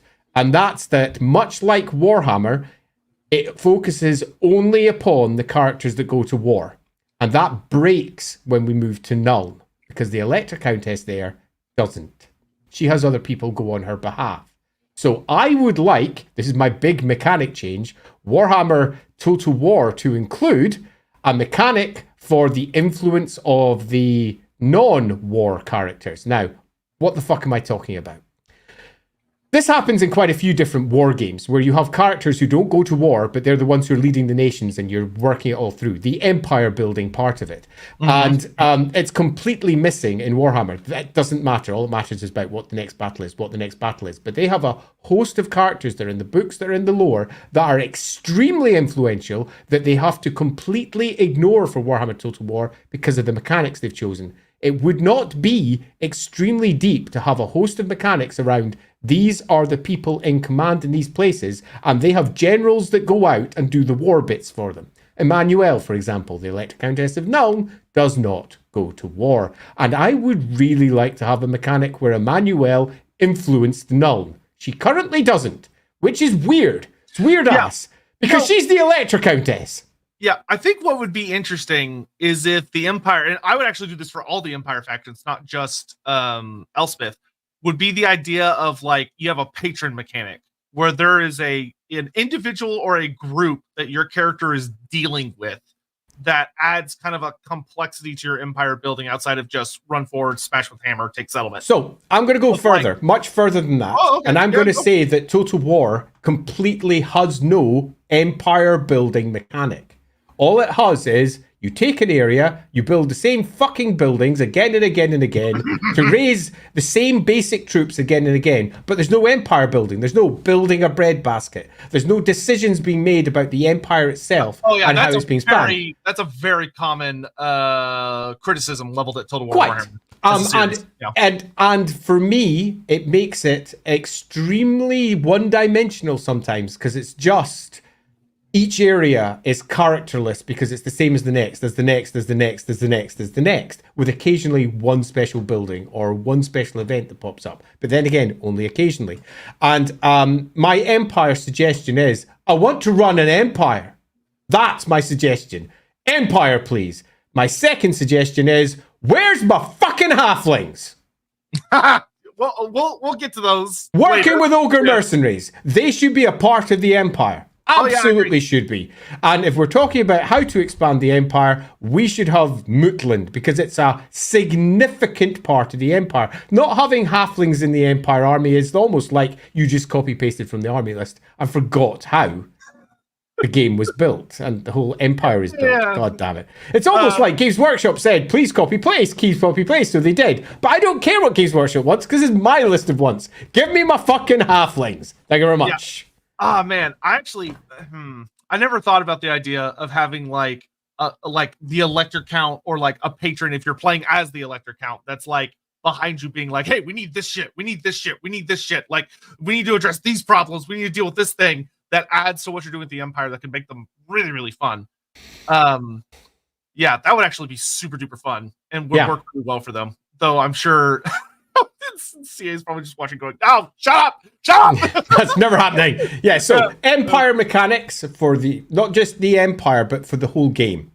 And the empire shows how bad it is when one of its most important characters has to be ignored. And on the other side, like, halflings. It'd be like, oh, you're playing as Volkmar, you have to deal with like the Cult of Sigmar. If you're playing with Elspeth, you're dealing with Countess Emmanuel. If you're playing Karl Franz, you have the Reichland Diet. If you're doing there's loads of stuff. Yeah, it's like they make Marcus Wolfhart. You're dealing with Marcus Wolfhart. Kinda has a weird. He's a random choice anyway. Very strange campaign. They did their best. Like the idea is cool. His system is very strange. But anyway, so yeah, that would actually be really interesting. There's something. I want to bring up this comment because no, I don't actually. Because that's so much more involved than I'm asking for here. All I'm asking for is a little bit of depth, some fun choices that make a difference. They're not huge because it's a very different game. Total War is, after all, Total War, and that's where it should be focusing upon. But Total War is influenced directly by the characters who are making the decisions, and I would like to see a bit more of that. God, the accents. The Empire stream. I want to know who's... I don't know what these are. Other than Groundskeeper Willie. Scouse, Taff, and Groundskeeper Willie. Scouse is an accent. Yeah, totally. And loosely speaking, I agree their accents are all over the place, which is a bit of a pain. I've discussed the voice acting and the accents before. Voice actors are very expensive. Yeah, quite. They deserve to be paid well for their work. But yeah, it's hard to bring a lot of them in for one race. So, Elliewood, I did this on purpose. I moved my dwarves after the Empire because I knew someone would make comment about it. Thanks.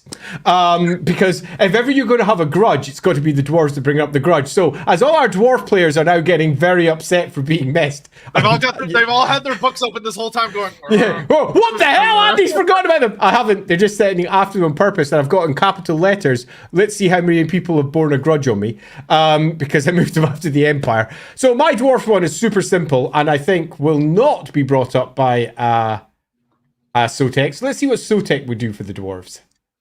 Okay, so my dwarf thing is not super popular.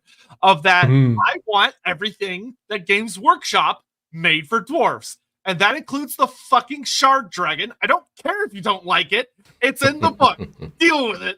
I want my big Grumrel scale dragon creature thing sliding around the battlefield with its big runic collar on. But on a more serious note, the big thing for me, I really, really, really want rune priestesses of Valea.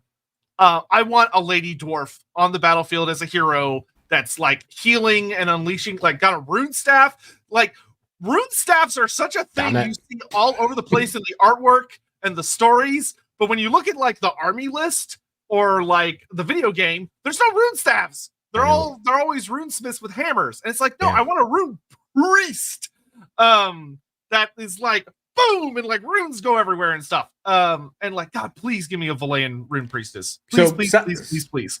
Sadly, that is exactly what I've got down. So I'm going to pull up something completely different just from me memory, which is well dodgy just now. So I want Valayan. I just do exactly what was just said there. So if I was going to pick out something else random, it's not in Burlock for dwarfs as well. Yeah. I mean, lady dwarfs. Burlock Dammonson.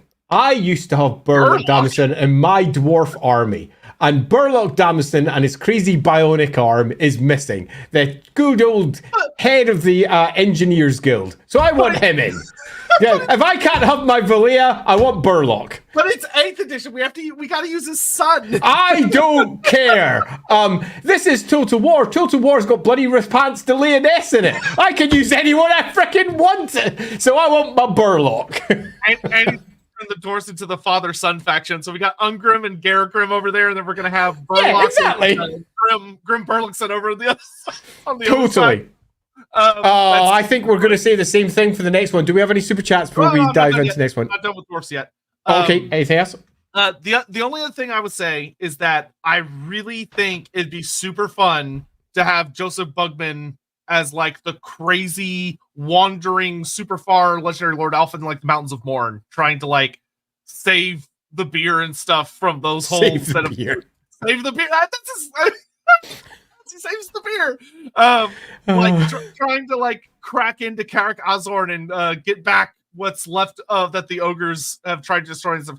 Bugman is such a weird character in that like in the older lore he's just like a pretty standard dwarf that just wants revenge on greenskins and stuff. And then in the later lore, he basically kind of turns into Grombrindle. Yeah, it's a bit random. For some reason. Dialing up each time.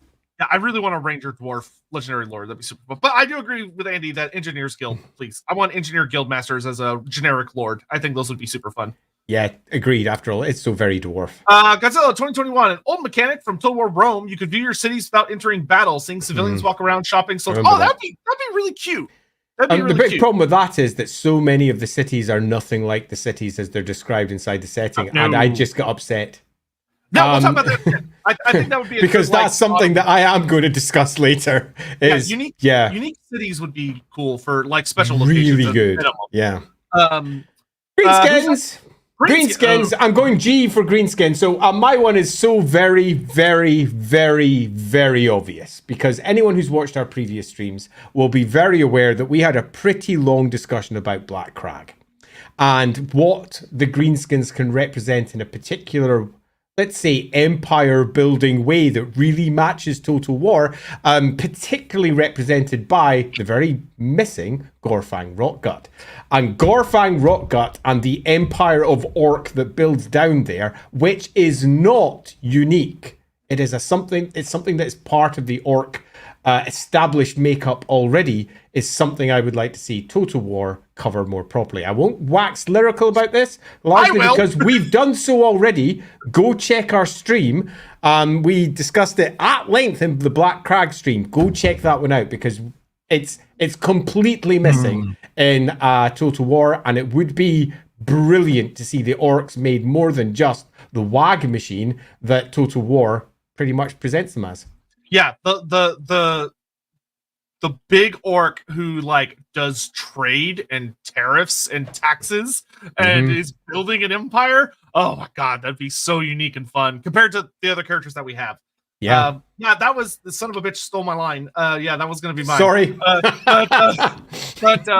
yeah, I mean, if I had to pick anything else, you know what would be fun is that I would, and I'm going to do a video about this later, but I'm waiting for CA to reveal the full Greenskin roster that's coming with Gorbad. The big thing that I would really like to see, actually, I'm going to say two things. One is that I really hope Gorbad is somewhere really far away. Like, I want Gorbad in, like, Cathay. Like, I want to see Greenskin somewhere really far from where we're used to seeing them. Instead of just, like, in the Badlands or some other, just, like, typical place. Like, let them go super crazy. Send them to Nagaroth or Lustria or Cathay. I would choose Cathay, but like I want to see them somewhere that we're not used to seeing Greenskin Legendary Lords. But the other thing for me is that I want a goddamn Goblin Shaman Legendary Lord. Like whether it's Tenant Four Eyes from the End Times or something else. The fact that like CA or Games Workshop made like 3 or 4 Goblin characters and all of them are war bosses. None of them are shamans. Is so dumb.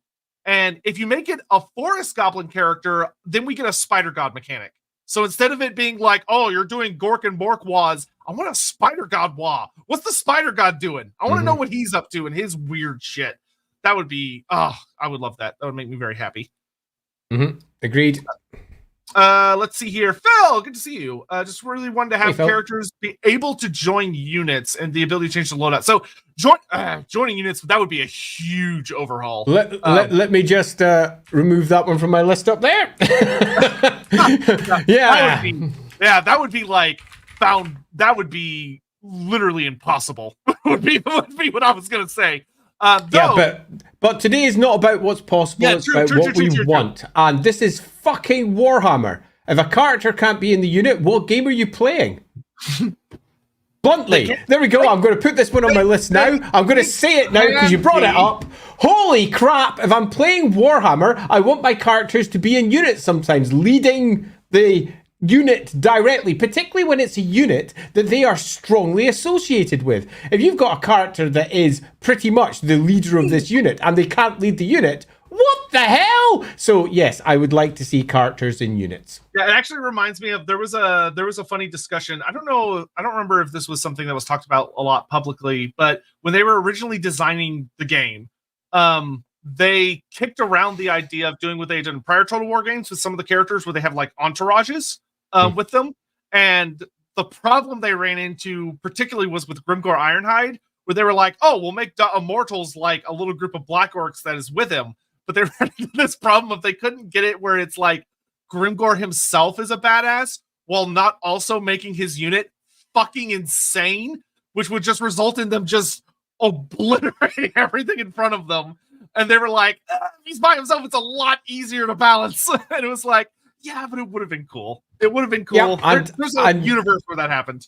I think this is something that mechanics can be easily built around. I do not have a great deal of sympathy for. I'll take the easy route in this case. I think that finding a method to include characters and units because it is core to what Warhammer is for me a very basic fundamental ask. Yeah, if I could have gone back in time, I really would have wanted. I really would have liked to say to them like, hey, having like an infantry character and a cavalry character have an entourage makes it much easier for them to match characters on like big chariots and big monsters without it feeling like it's a strict upgrade. Instead, it's more like a side grade. I think that is one of the mistakes they made way back in the day. Yep, I see no reason why it couldn't work.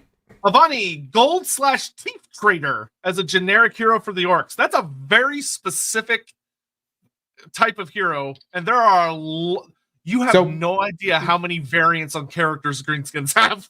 Yeah, quite. And I think something like this for the empire building side, particularly for a character like Gorfang Rockgut, would be so much fun, because we could actually get almost a look into the orc psyche and orc civilization in a way that we generally don't have by having these unique, interesting characters. Could be super fun as a little I do agree with that. Yeah, sidey thing. Yeah. Herb, does the fandom still demand a pawn? They will until the sun blows up. Yep. Until the sun blows up. That rising sun has to come at some point. Unintentional, but yes. Yep, totally. All right. Hi, elves. Hi, elves. Hi, elves. I love high elves. I'm a great fan of them. They have exactly the same issue for dark elves that I have for dark elves, and that is whenever I bloody play them, I'm like, why don't I run Elthuin? Holy crap, where did all these Slanesh things come from? Bloody hell. Bloody hell. Where's my bloody Phoenix King? Why aren't I the Phoenix King? What the fuck?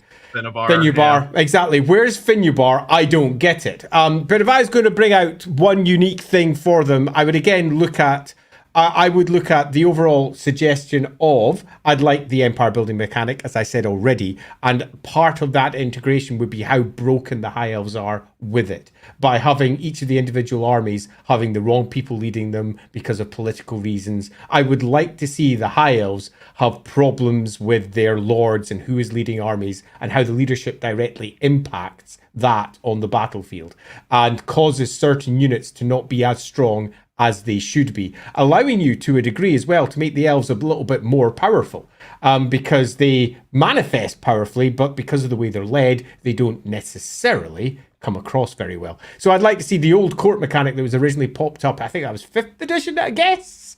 I'd like something like that to be made re-manifest into Total War as part of an overall upgrade for a simple empire building mechanic.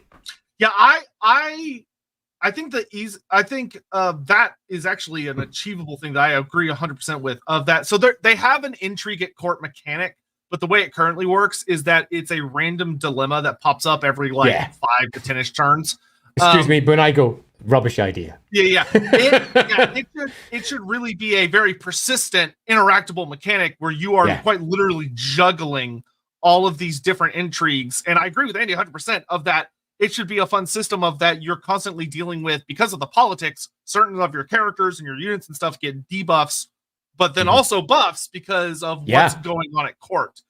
That would be super fun. I think that super fun. And it doesn't sound, of all the things that I'm going to suggest through the course of today, this doesn't sound that big in terms of implementation, because it's basically buffs and debuffs with some extra textual suggestions and a small frame around it, basically showing how the intrigue at court is working. And I think it would add so much character to the high elves in comparison to how the other factions work, showing just how much they're constantly bickering with each other.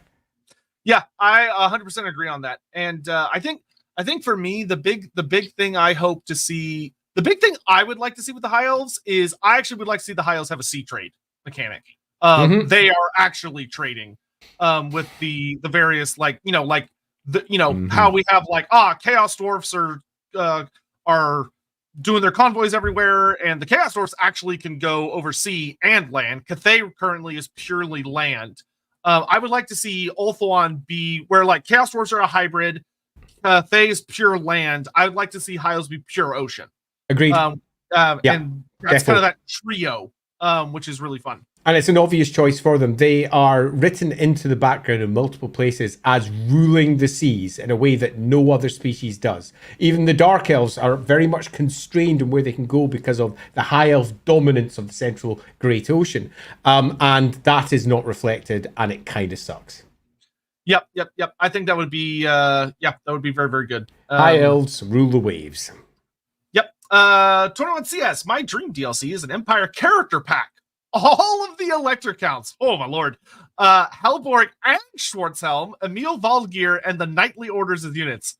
That's a lot. So that's a lot. But I think as dreams go, it's a beautiful dream. But I think it speaks to one of the issues of Total War in that it focuses upon the existing map that it has. And if you did that, there wouldn't be space for it all because their map's not big enough. The only way to make that work would be to release an Empire map. And this is what we're going to war over for an Immortal Empire's Empire campaign, for example. Then it would work perfectly. But it doesn't really work with the existing map they have. But equally, I think that would be awesome. Yeah, what I will say is, honest to God, I think everything here outside of the electric counts specifically is totally doable. Yeah. The electric counts are... Now, I will say, I do think all the Knightly Orders, there's like 70 of them. As long as they're like...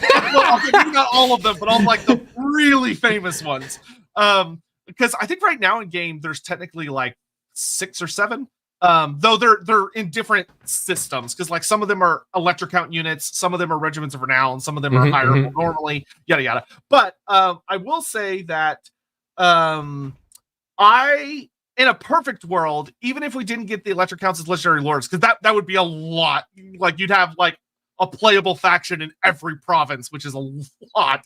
What would be really nice is if they all had unique models. Damn like straight. Seriously, Valmer von Raukov looks like Valmer. What the hell?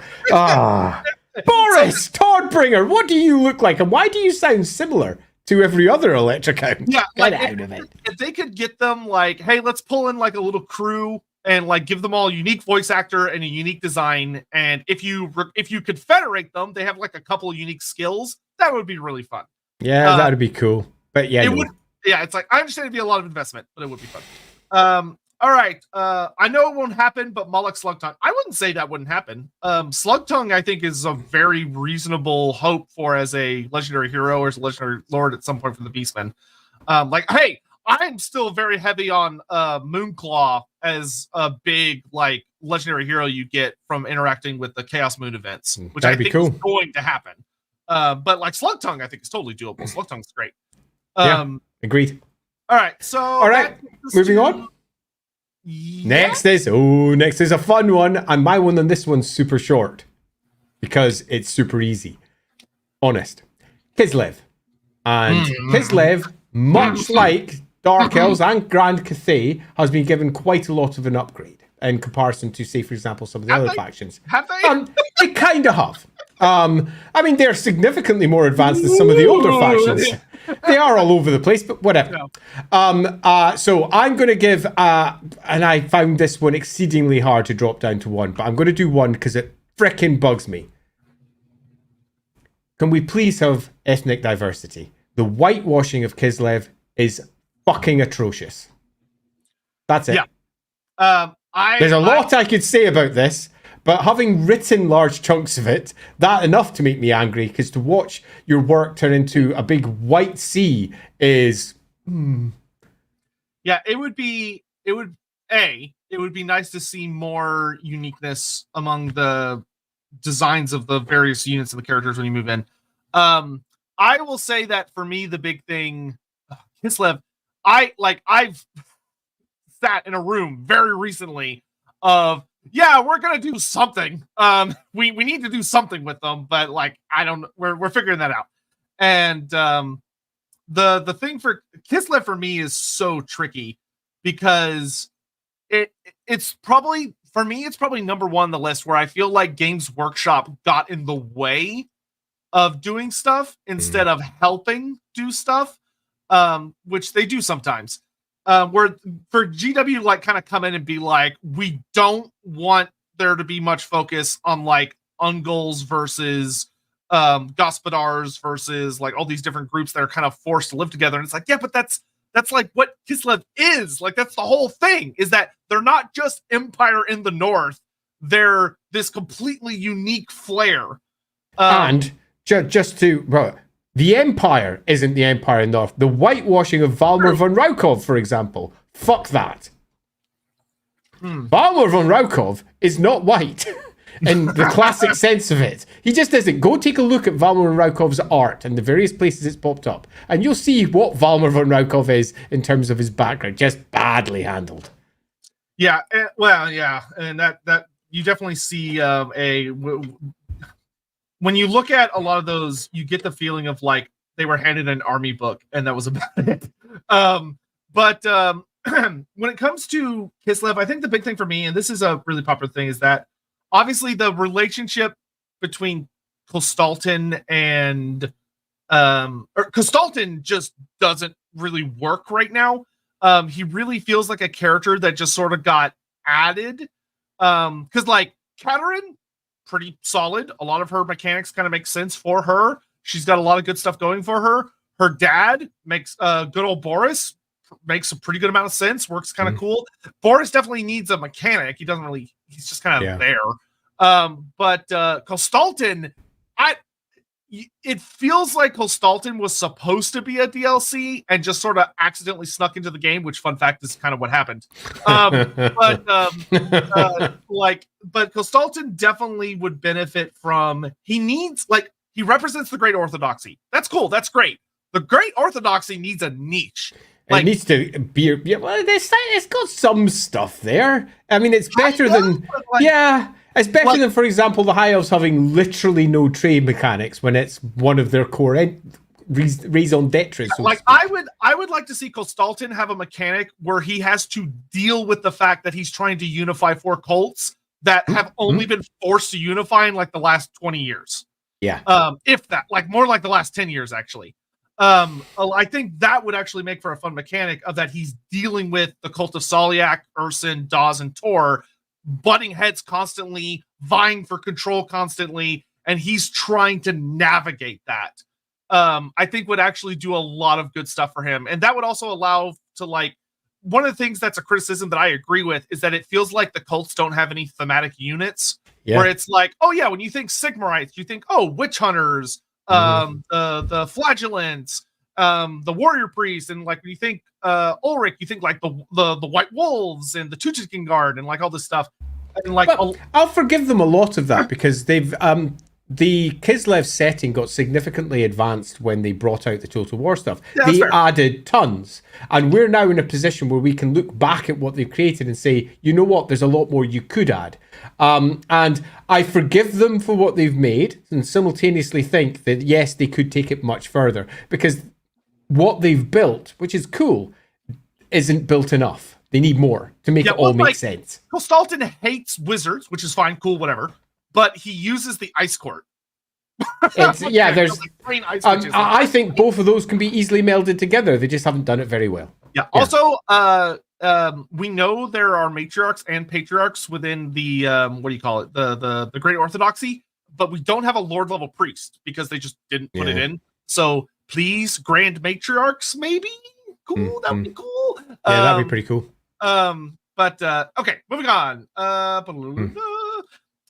Patrick, Games Workshop is hesitant to explore the Southlands through the culture war minefield that it would be inviting. No matter what they do, get accused of racism. I don't agree with that. I don't agree with that. I agree that a lot of people will say that and will dive into it, but simultaneously, I just don't think that's something that really needs to worry them to the degree that many think they need to worry about it. In the same way that doing Cathay doesn't make everyone say, oh my God, they're doing non-white people. Everyone just goes, yay, it's Cathay, woohoo! There is no reason why it couldn't be the coolest set of awesome factions. It just, everyone would go, yeah, I'll have me some of that. I don't think that this is the issue that however, where I am going to agree with you, Patrick, a lot of people are hesitant about. I think I agree. A lot of people are hesitant, and a lot of those people would be in Games Workshop. But I don't agree that it would become the culture war minefield that many believe. Yeah, my thing is that Games Workshop has been very successful recently with the Stormcast Eternals being an incredibly diverse faction. Of that, Stormcast Eternals, like, canonically just got a big non-binary character. Like, they really focus in on, like, this character is non-binary and they use these specific like pronouns and like this is a very important aspect of this character, and the Stormcast minis are now extremely diverse, and Games Workshop is releasing human minis using like different kinds of facial structures and hairstyles that have never been seen before from GW, and they have been going ham on it. And I look at that and go, okay, they can do it. Like, they know what they're doing and people like it and people are buying it and are excited about it. So when they turn their attention back to fantasy, I don't really see any realistic thing that would get in their way unless they are just being goofy about it, which they might. Yeah, I can see them having hesitation themselves, but I feel that they'll be fine as long as they did it properly. Yeah. Which I honestly, especially if they're working with like historical groups, like the guys over at CA, and making sure to have like proper people doing research, they're going to be fine. Yeah. Toss Apprentice, the Monkey King, should be a Tibet themed DLC. To definitely not upset everyone on the Chinese side. Yeah, totally not piss off. But it would be pretty cool. Funny. Yeah. It would be fucking hilarious. Andrew Holmes, more banners. Adding a visual effect for you to place a unit would be sick. Is it really Warhammer without big fluttery banners? Dude, the banner thing has been such a fucking... Oh, God. When Warhammer 1 released and there was no command squads, that was so sad. I understand why they didn't do it, but it sucks that units don't have musicians and banners. Yep. I refuse to accept any argument against it. They should be there. And I agree. This is actually part of my list as well, just up there, along with a bunch of other associated parts of my list. But yes, this is Warhammer. And if you're doing Warhammer, you do the Warhammer bit. And banners should be a core component of that. The command groups as well. I will say, though, the one banner in the game that I will not shift on, that I'm still very upset about, and I'm going to bitch and moan about until they fix it, is where the fuck is Rapunzel de Leones's banner?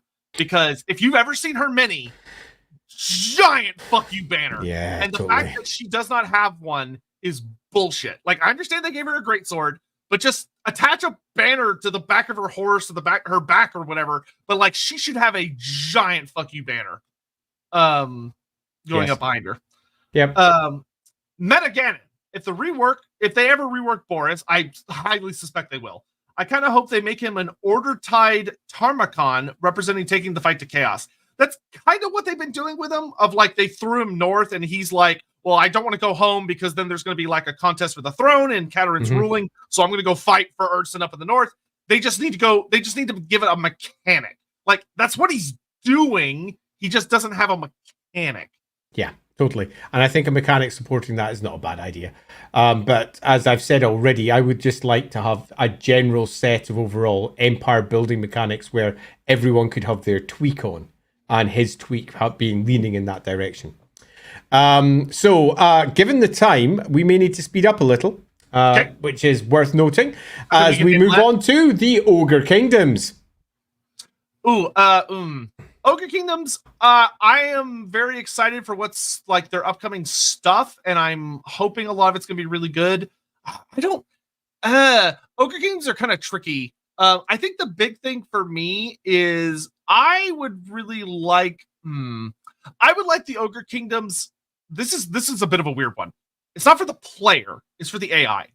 I really wish the Ogre Kingdom AI felt more like mercenaries and more like, oh, I'm excited to see them because I can hire them to help me out and be really cool. Right now, you suck. Kind of annoying. You suck. Because my suggestion for the Ogre Kingdoms was going to be, I want a full set of mercenary component rules for them, where any one of the factions can hire them and lose them to other people hiring them out of their armies, because ogres suck. And you might find yourself arriving on a battlefield to find the units that you thought were on your side change side. They're both very powerful, but also rather dangerous to have around because they eat things. I would like to have a full set of ogre mercenary rules because I think that'd be super fun. I think there's also a fun cultural thing one could include for their hunting, and how taking down big things makes them bigger in general. And I would really like to see that incorporated both with killing characters and for characters that decide to stick and go on local hunts and go around trying to take out monsters. So a fun little character mechanic just for ogres to give them something that's unique and interesting and speaks directly to their culture, but also is potentially fun for fun little battles. So yeah, killing bad guys. Yeah. And because the mercenary mechanic, which is getting expanded in the upcoming update, which is going to be later this month, it's in a good direction. The mercenary camps are getting better. I don't know about that, so it could continue to get better. I actually really love the idea of having the ability to snipe mercenaries out from each other. Yeah, totally. Which could actually be very easily doable using if they'd have to kind of finagle it a bit, but if they kind of fucked with Slaaneish's seduction mechanic, which lets you kind of steal units, I think they could actually do that one. I think it'd be really easy to do with one of your heroes just wandering up and saying, let's have a look at what that army's composed of. Oh, it's got this in it. Oh, they're mercenaries. I'll try and hire them out from underneath you. And that costs you so much, or whatever equivalent for your own individual faction. It wouldn't be particularly difficult to implement. It'd just be it'd give you more reason to have heroes wandering around by themselves rather than necessarily joining up with the units. Hey game, Kislev needs elite missile cavalry, please. Like both for gameplay and flavor. You know, one of the really funny things about Kislev is, despite the fact that guns have become such a bigger thing, that they don't have a gun cavalry unit is odd. And granted, you could argue that it's because, like, oh, it's like the Ungals are primarily the horse riders, and they stick to using different tech. But it's like, yeah, but you tell me the cities aren't like, oh, we're going to outfit a unit that has guns that also has horses. It's a bit strange that there's no Dragoon equivalent. Bang! Yeah, it's just weird. Like, I agree. I'll just leave it at that. I agree. T-Blam, African culture adaptation is a bit of a minefield. Me looking at Wakanda and Black Panther being one of the most loved Marvel movies in the last decades, even with all of its defects. No, clearly it can be done. Just do it right. Yes. I agree completely. T-Blam, I couldn't agree more, actually. It is a potential minefield, which is why I imagine some will get a little bit concerned. But that in no way means it can't be done really well. And as you say, when others have attempted to do it, and they haven't done it necessarily that well, the hunger for it was enough for people to go, you know what? I don't care. It's been done, and they're trying. And I think there could definitely be a situation here where they could try. Yeah, one of the things I would add is that, like, especially when it comes to games, there are more games now coming out of African studios that are exploring African stories and mythologies. And some of those games are like, A, they're gorgeous, but B, they're wild, the stories that they're telling. And it's like, oh man, if I Warhammerified this, it could be really cool. And if you haven't, you should look for games that come out of studios that you're maybe not familiar with from other places, because you can find some really cool things out there. Darcy, is there any lore reason why Ogre Kingdoms can't use the lore of life? From my limited understanding, shouldn't butchers be able to use it? So, okay. Right. So I would like to say, okay, I'm going to tell you the answer. You're not going to like it, but I'm going to tell you. I wonder if it's the same as my one. Yeah, so the answer, to my understanding, is that Games Workshop did a funny, stupid thing where they kind of added, like, morals to certain winds of magic, and the lore of life was the good guy lore. That only the good... Bullshit. It's the good, pure of heart faction lore. And ogres are not good and pure of heart, so therefore, obviously, they cannot use the lore of life. Which doesn't really work. But right, so, game balance.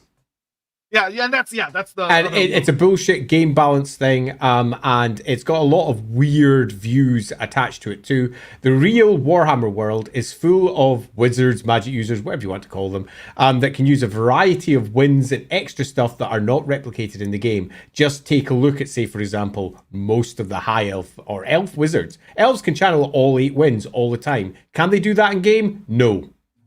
And this is somewhat similar. We're going to have a host of entities and creatures that can do certain things in the broader, say, roleplay side of the world. But can they do it in, say, for example, Total War games and Warhammer? No. Yeah, and that's kind of the big thing there. That being said, it's like druids would probably be less common among ogres, but the fact that there's none at all is a little...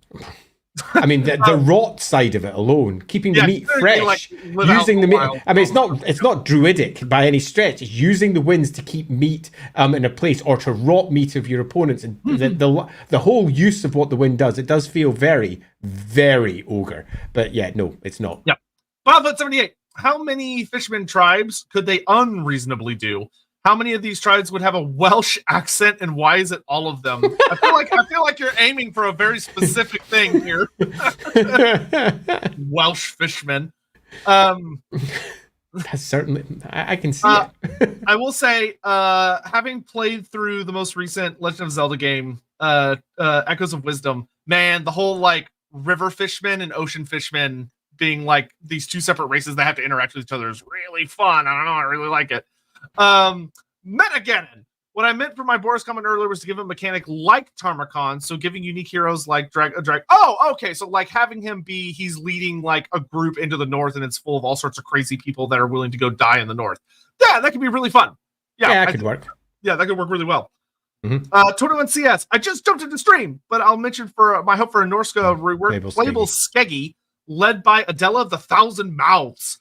She sounds awesome. She is a very cool character that I also hate whenever I read her description because it's so fucking gross. But she is really fun. Yep. Marathi, every winged hussar was armed with a pistol in real life. Yeah. So yeah, just making them have like pistols, so trade out for shields, so they're less defensive. Could be as really a very good. short comment on that, when we were writing the Kislev book, that was strictly forbidden because Kislev was seen not to have black powder except for one place at that point. Just one, and that was the Burdishes that they used to fire from. It was like, gunpowder everywhere. And then Total War came along and changed it. But because they changed it, they then left some weird holes. Like, for example, if your elite troopers, their winged lancers, don't have pistols, what the frick are they doing? They should have pistols. It's a very odd situation that they left themselves in because they upgraded some, but not all, rather than having it being a technology that was largely frowned upon, because there's a nice little description about how that technology was not liked by broader Kislev for reasons. That got changed by Total War, but it was not properly rolled out, so to speak, across their version of what the unit should be. Yeah, that would actually, I'll just say this briefly, then we got to move on. That would actually make for a really good unit variant. CA, if you happen to be listening, because they've been going big on unit variants, would be Lancers with pistols instead of shields. Yeah. That would be great. That, and hey, I know y'all made Streltsy with gun axes, but as a variant, if we could get Halberd Streltsy with like the Bardiques that also have guns, that'd be cool too, to call back the classic variant. Yeah, totally. They're going crazy on variants lately. Yeah, which is cool. The Streltsy I had to argue to keep in, actually. The Streltsy weren't going to be in, and fortunately Mordheim made it quite clear that I could include them. They went, oh, fair enough then, because they wanted 0 black powder in Kislev at that point. But my argument won the day. Onwards! So we just did Ogre Kingdoms then. We're on to everybody's fun, favourite, somehow chaos faction, Norska. Did you say something for the... Oh, no, yeah, you did. Norse. Oh, Norska. Yeah, Norse. Okay, so my one's super simple. I want Norska, please. I want Norska, which isn't chaos. Elaborate. I want Norska that isn't chaos. I want Norska, which is the Warhammer Vikings that spread out and trade with other parts of the old world. I'm fine with Norska being invaded by chaos, large parts of their tribes being chaos leading, but I want the half of Norska where that isn't the case. It's not been the case for multiple editions. Right from the very first iteration of Warhammer, they weren't chaos leaning, right up to the latest edition where they go, you know, a lot of them are, because they're really far north, but a lot of them aren't. I want a Norska faction. That's it. That's proper Norska. Yeah, Norska should definitely have much more customization that allows you to go, are you going to lean more heavily on the Dark Gods and go for power that way? Or are you going to play nicer with the I don't think that's necessary. I think you could just literally split it down the line and say Warriors of Chaos Norska one side, so you've got the clear faction and your Marauders of Chaos and similar, and on the other side the Norska that just isn't.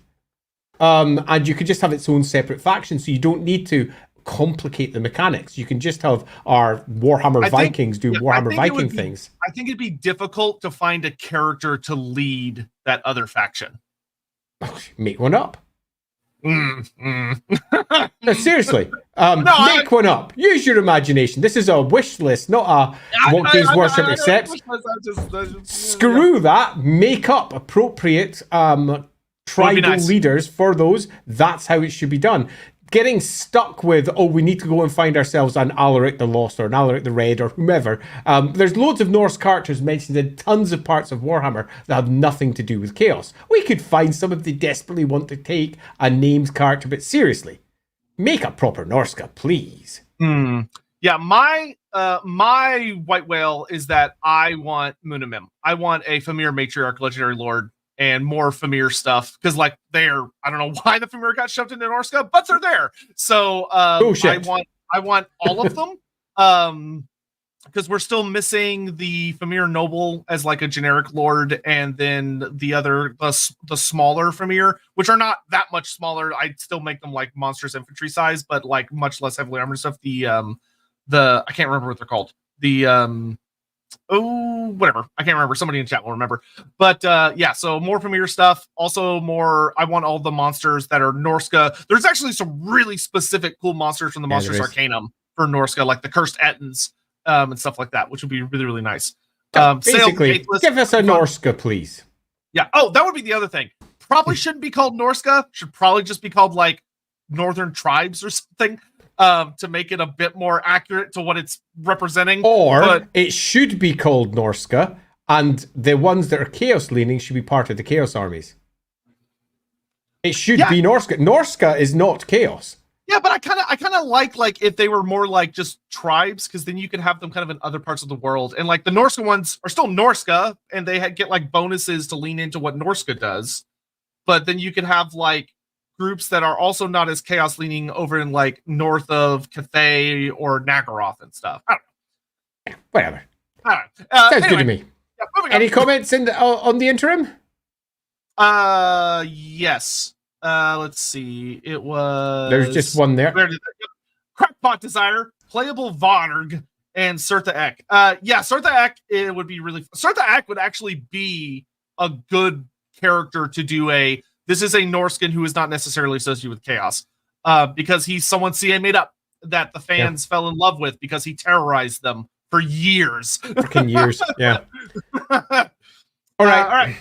Moving on. Tomb Kings. Right, so Tomb Kings have got so many obvious ones, big, huge, giant things from hell to include in your battlefield. But for me, I'm going to go outside the Tomb Kings, and I'm going to say one thing that everybody wants, and I'm going to include it here because I'm going to screw you all. It's fucking Nagash. Where's my fucking Nagash? Nagash, and by extension, undead that are not necessarily just Tomb Kings and Vampire Counts, but undead, Nagash, gimme, K thanks, bye.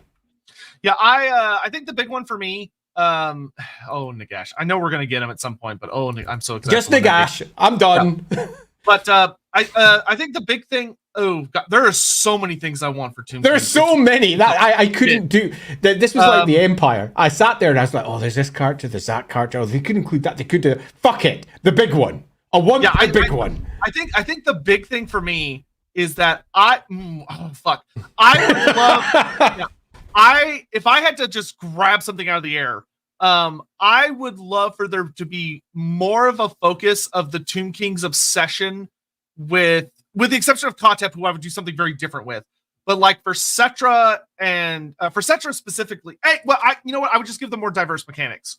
Where like Cetra is obsessed with reclaiming all of ancient Nehekara, which is so much bigger than you think it is. Like it goes like all the way up to the Black Mountains. It's a huge empire. Kalita should be obsessed with just like killing all the fucking vampires and like hunting them down and really using everything in her power to get vengeance and wipe them out.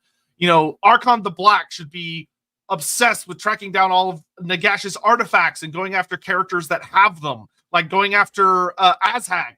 Like the fact that those two did not interact is a crime. In fact, I'll reinforce this with every single freaking character in the game has got effectively a mechanic like this just waiting to be put on. Because one of the things that bugs me most about a lot of the individual characters is they don't feel like they're characters. They might have been voice acted nicely. They might be saying lots of things that are character adjacent. But when you actually come to play them and do the things that they want to do, it's up to you. And that's good because player agency is a good thing. But there is nothing wrong with saying player agency, do whatever you want. But if you're building your empire into Nekara's ancient border, you get a giant bonus of Cetra is happy. They're relatively simple mechanics to add, and each one of the characters clearly has an obvious outcome for those. Tomb Kings are a really nice place to show where there are some deeply individualistic characters, all of which play largely the same. That would actually be my big thing for them, is that it didn't really occur to me until just now that the Tomb King Legendary Lords don't actually have individualized mechanics. So that would be the thing I'd want. Norska changed. Oh God, yeah, I didn't even think about that. Throg's voice lines. Yeah, I want them to re-record Throg because I don't know what the fuck CA was doing when they made him that. I eat my enemies. Okay, thank you. Even though every time Games Workshop has ever published anything where Throg talks, he's eloquent. Yeah, quite. But anyway, onward. All right, couple of comments to go. Yes. Here we go. Northern tribes with Hung, Kurgan, and Warhammer Inuits. They'd have to come up with a name. Well, for them. the northern tribes in that regard are largely the Chaos Marauders, which got turned into Chaos Warriors as an overall term. The Chaos Marauders were all the northern tribes, and that's largely how they were referred to in the older lists. And that turned into, when the army list came out, Chaos Warriors, because the core component of that army list was the Chaos Warrior, which was the top tier elite version of what the northern tribes produced. So basically, we've already got it covered to a degree with our Chaos Warriors, but that doesn't mean that it shouldn't be done. Yep. Jeff, big one up. Agree. Celestra is awesome. Do it again. I wish CA did it more. I'll never forget having a chat with Rich Aldridge, who's the head of the DLC stuff, and I talked to him about Celestra. And like when I was like, "Oh, was that like a fun experience for y'all to like make a custom character with GW?" You could see the suffering in that man's face. It's like it was a good it was a worthwhile experience. I find that whole thing quite fascinating because all of my experiences with working with Games Workshop, getting approval for things, have been entirely positive. Even when there was something that may have come up that they said, you know, Andy, I would prefer it was like this. I was like, right, cool. How do we best incorporate this? So that speaks sad volumes that I feel really sorry for him for. Yeah, and I would guess it's probably a big issue of the big clunking machine that is CA versus the big clunking machine that's Games Workshop. And just makes it so much worse. Let's see. Sean Schultz, where would Kelpies, Silkies, and Brownies be placed? Well, I'll cover that later because I have a comment on it. Cool. All right. We have just done Tomb Kings, so we're now moving on to the Skaven. Die, man. Die. Skaven are interesting because they're pretty good. Honest to goodness. They've gotten a lot of love. Well, yeah, Thankful. Thankful. Thankful, yes! So obviously Thankful. I'm going to use this section to go beyond Thankful and say what I would like. Much like we need naval mechanics, we need under Empire mechanics. We don't have them. All we have is basically wandering around on the top, but our units are underground, honest. And that's rubbish. We need a clear set of dwarfs, Skaven, et al., because other species work underground also, that can be represented on the Total War map in a way that I think could and should be better, including undermining and building your own tunnels into new places. If I'm looking for my totally out there ideas, this is one that I feel absolutely should be done, because much like the Dwarves Empire building down rather than out, the Skaven Empire goes under and undermines and is literally underground. And the idea that it isn't is all kind of shades of weird. And I want my Skaven to be Skaven, so please, I want an entire under Empire section of the game. Yeah, the current under Empire we have, where you establish the settlements below other people's settlements, it's good, but I will say the ability, especially to move between the different cities using the underway, would be really nice, which is something they've added in recently for the dwarf. So hopefully we can get that for this game at some point. Yeah, I'd like to see it completely expanded out, and rather than it being species specific per se, it's an overall mechanic that all of the underground using species effectively use. So each of those factions can be represented within the same areas and can meet and bash into each other down there, or some equivalent. That's currently not really done. So basically some form of under Empire mechanic. Yeah, I think, but Skaven are in a really good place. They're kind of like the Chaos Source. They're all right. I wasn't sitting there going, holy shit, what do I say about Skaven? I'm like, no, they're pretty good. Thankful. But yeah, good.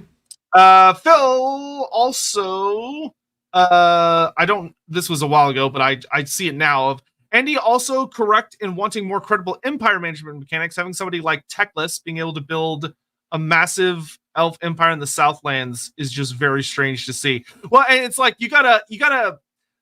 So when it comes to the unique start positions for the characters, that tends to be where the lack of a personal mechanic tends to flare up really bad, because you go, why am I here?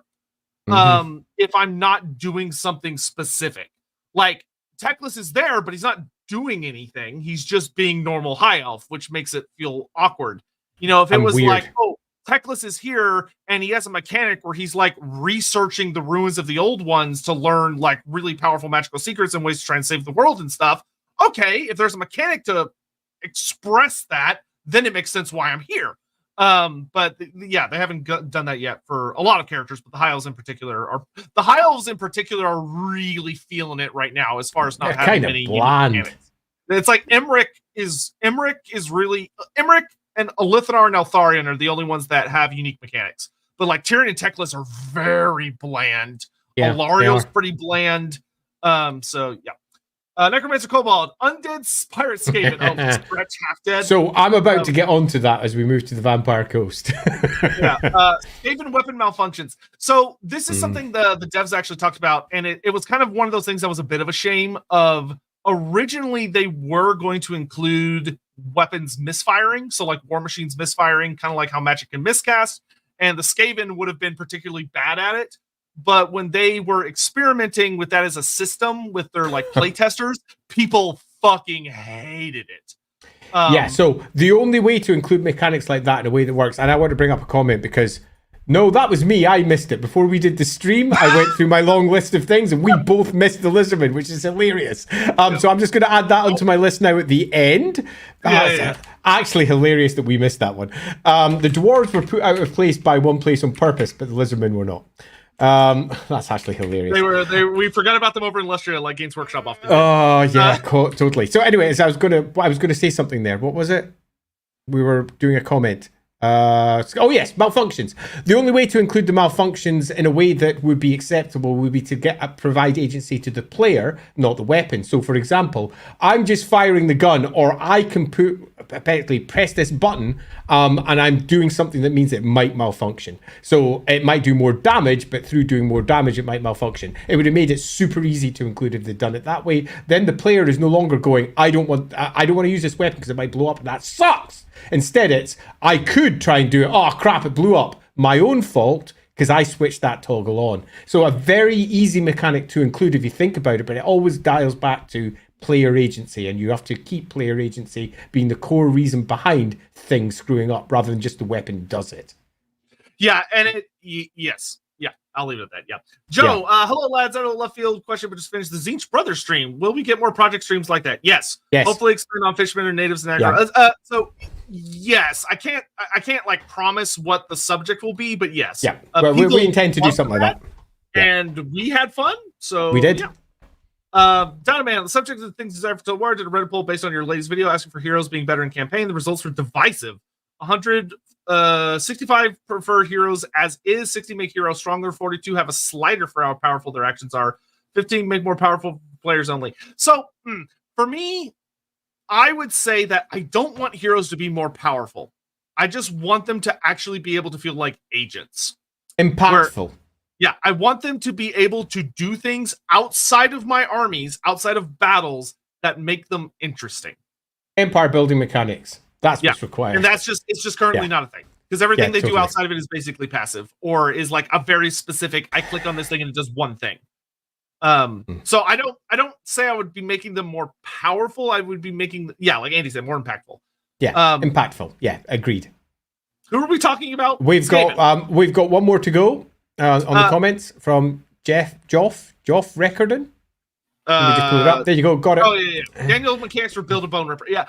Bone Ripper is one of those things that could be so interesting. Funny. But at the same time, there's a part of me that's like, God, that would be a lot of investment for very little payoff. Yeah, totally. But it would be really funny to be able to have all the different kinds of Bone Ripper. I'm going to sort of touch upon this a little bit later, because I've got, I think, a comment about that is... pardon me. No, I have a scathing thing. Yes, what is it? CA needs to fucking fix their goddamn Warlock Masters and Warlock Engineers. because currently they are melee only characters and it's bullshit. Where are the guns? Bullshit. The Warlock Master should have a gun. The Warlock Engineer should have a gun. Like, give the Warlock Engineer a warp. He's an engineer musket. for fuck's sake. Yeah, give him a warp musket so he's more long range. The Warlock Master, give him he put a little hole in his little gauntlet things and give him warp lock pistols. Like, the fact they do not have ranged weapons drives me fucking insane. Please fix that. So, we're about to move on to one where I'm going to say something I've already said before. And it's going to be a subject that's somewhat controversial because we all know what it is. And that's our Vampire Coast. And the Vampire Coast, I have one single mechanic that needs to be added. Fucking naval battles! Now, I know that this is something that would be impossible to integrate with ease. It's something that would probably come for a next game, but I literally don't care about that. What I care about is, what would I add? Naval battles. Having a Vampire Coast set of pirates without naval battles is daft.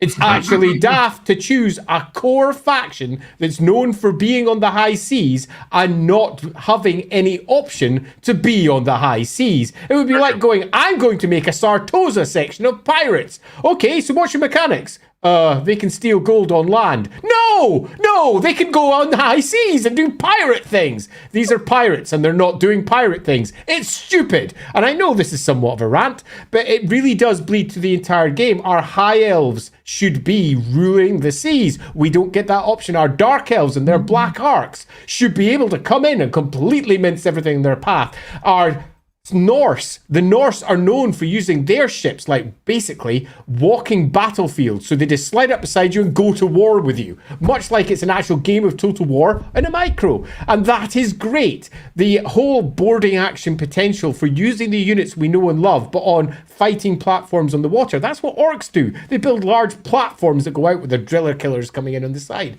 There's all manner of cool stuff that Warhammer has. We don't need licenses for Man of War per se, because this is after all Total War. I'm sure they'd not need a license. It'd be great.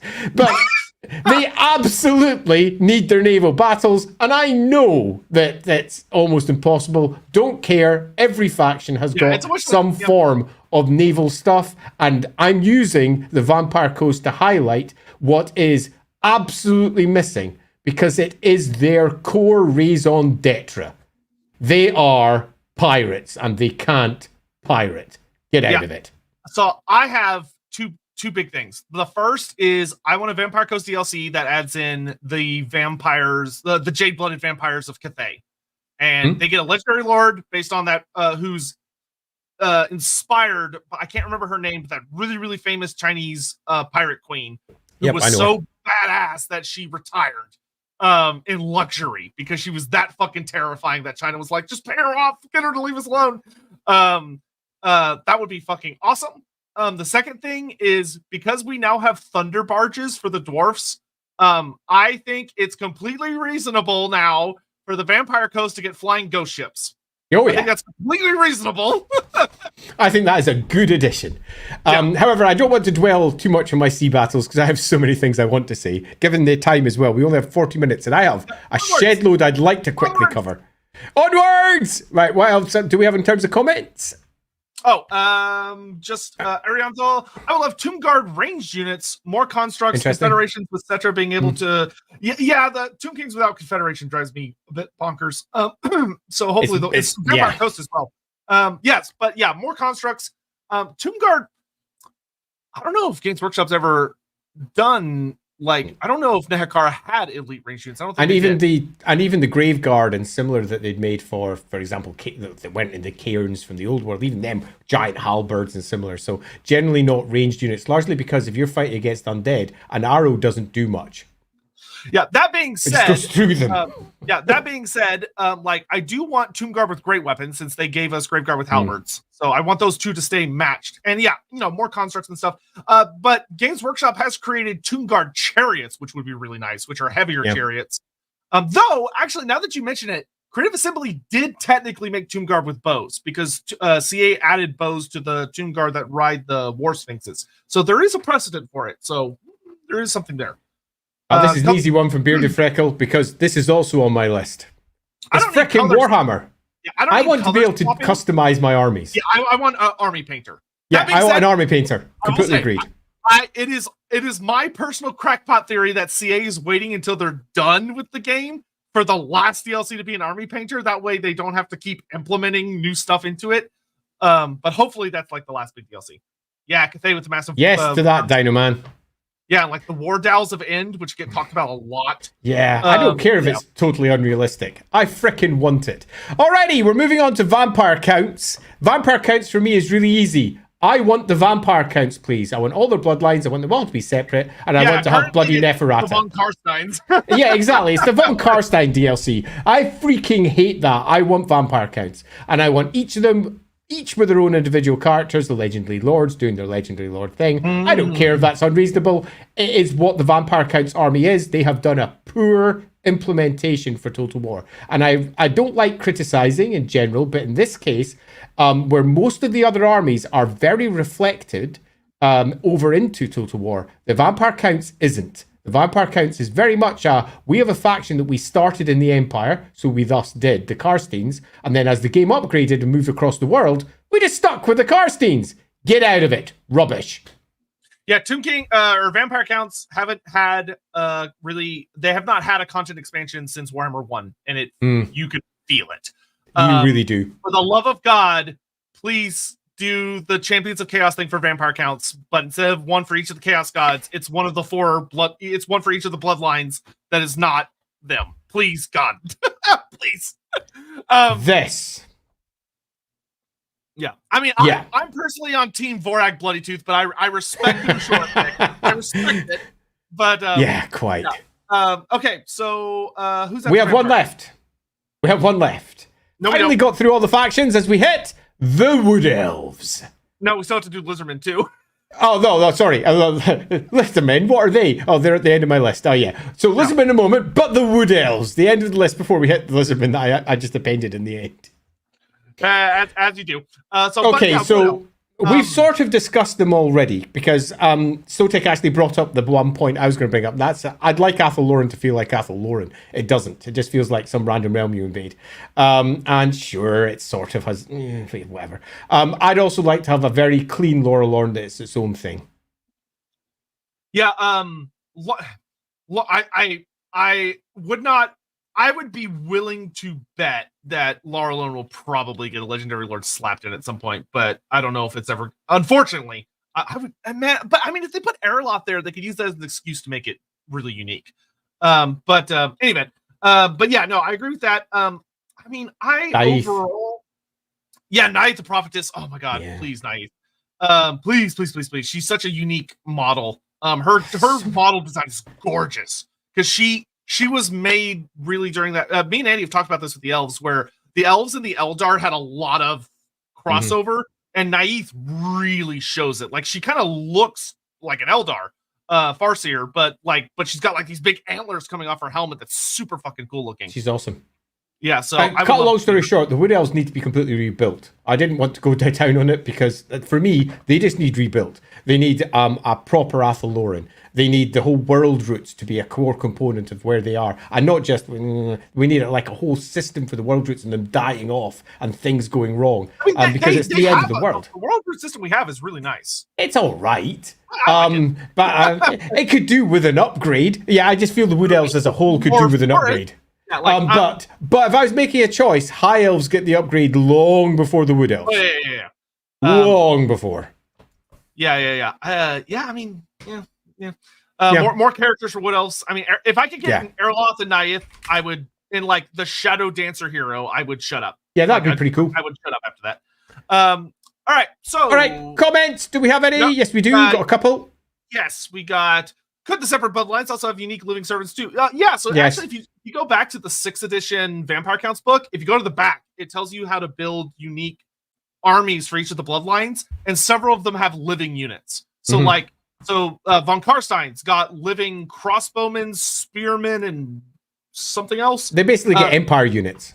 Yeah, Lamian's got any living hero, which was really funny. So like you could have literally any hero from any other roster as Swains. The Strigoi had living Strigony, which were horse archers primarily, and you also had other little fun things like Blood Dragons could have skeleton archers because they were from Bretonia.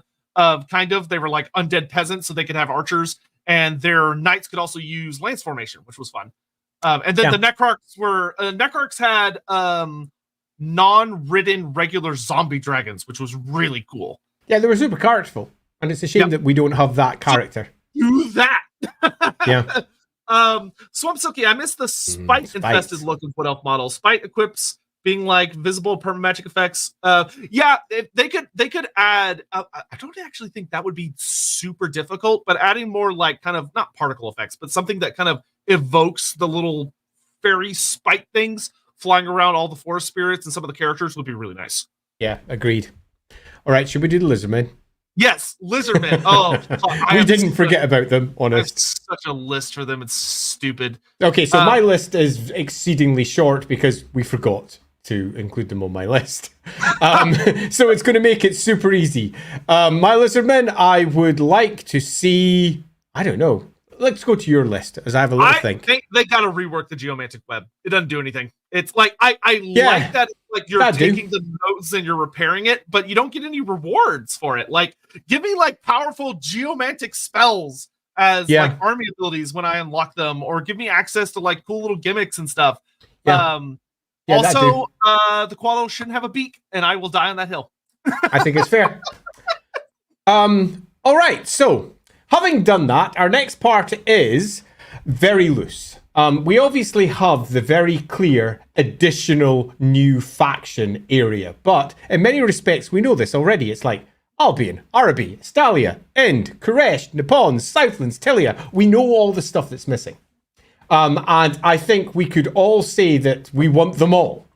Everywhere, because that's what we want. We are greedy consumers, but that's in some respects unfair because we could spend probably a stream on each of them discussing how we'd like to see them implemented into Total War. I know for a fact I could go to town on Astalia, on all the things that are currently missing. The fact that Astalia isn't detailed beyond annoys me. Araby in particular is something that Sotek's gone to town with in the past.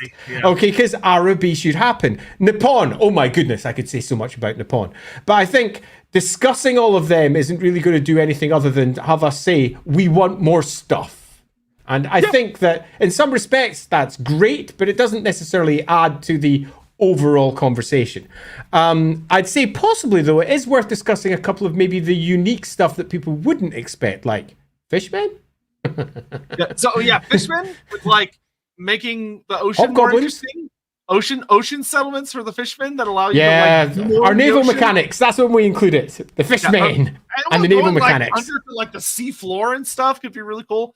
The Hobgoblin Khanate is actually really big on my list. Yeah, Hobgoblin Khanate. Okay. So I got a. So how about then we both choose 3 of the unused factions that we would like to see added to the game? I'll do you one better. Okay, good. So go for it. I have a genuine theory. I realize it's crackpot. I realize it's stupid. And take it with a mountain of salt. But I genuinely believe that there is a chance, a fleeting hope that CA could theoretically do a Warhammer 4. That would be focused on more of an Eastern theater.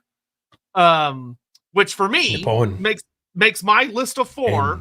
Or actually, I have a list of 5 because they usually come with a DLC race. So Koresh, Ind, so the Kingdoms of Ind, the Naga of Koresh, I don't know what Nippon's fancy name would be, but Nippon, the Hobgoblin Khanate, and the Fishmen.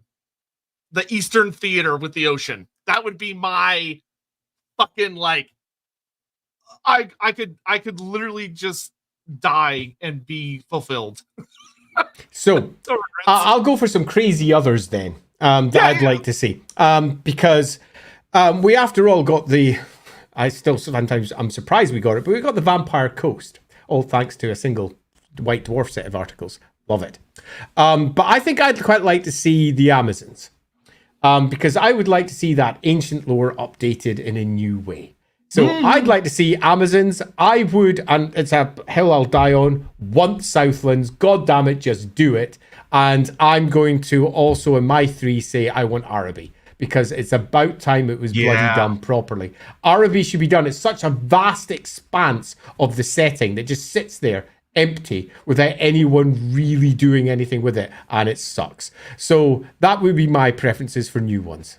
Yeah, so but I will say this. One thing that I would like to see, I feel Amazon's could fall into this, but I could also see someone say, no, it should be their own standalone thing. I'd be like, yeah, okay, I could agree. But what I would like to see would be unique mercenaries. So they're not just like ogres. Dogs of War, but like, no, Italy. Like actual Tilia. Dogs of War. But no, I'm not like I want Dogs of War Tilia to be like a standalone race or faction, but like the idea of like, oh, if you take Amazon Island, it has a unique landmark that lets you hire Amazon units, and there's like 3 to 4 units and 1 hero type. That'd be awesome.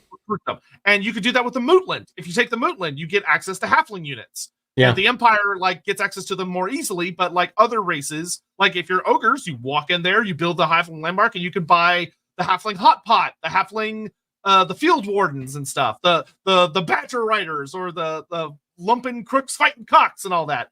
And for me, I would do that with Amazon's halflings, the Fishman even maybe. Yeah, you could do that with Fishman. I would love them as standalone race to do that. The people of Albion, I think, would do well for that.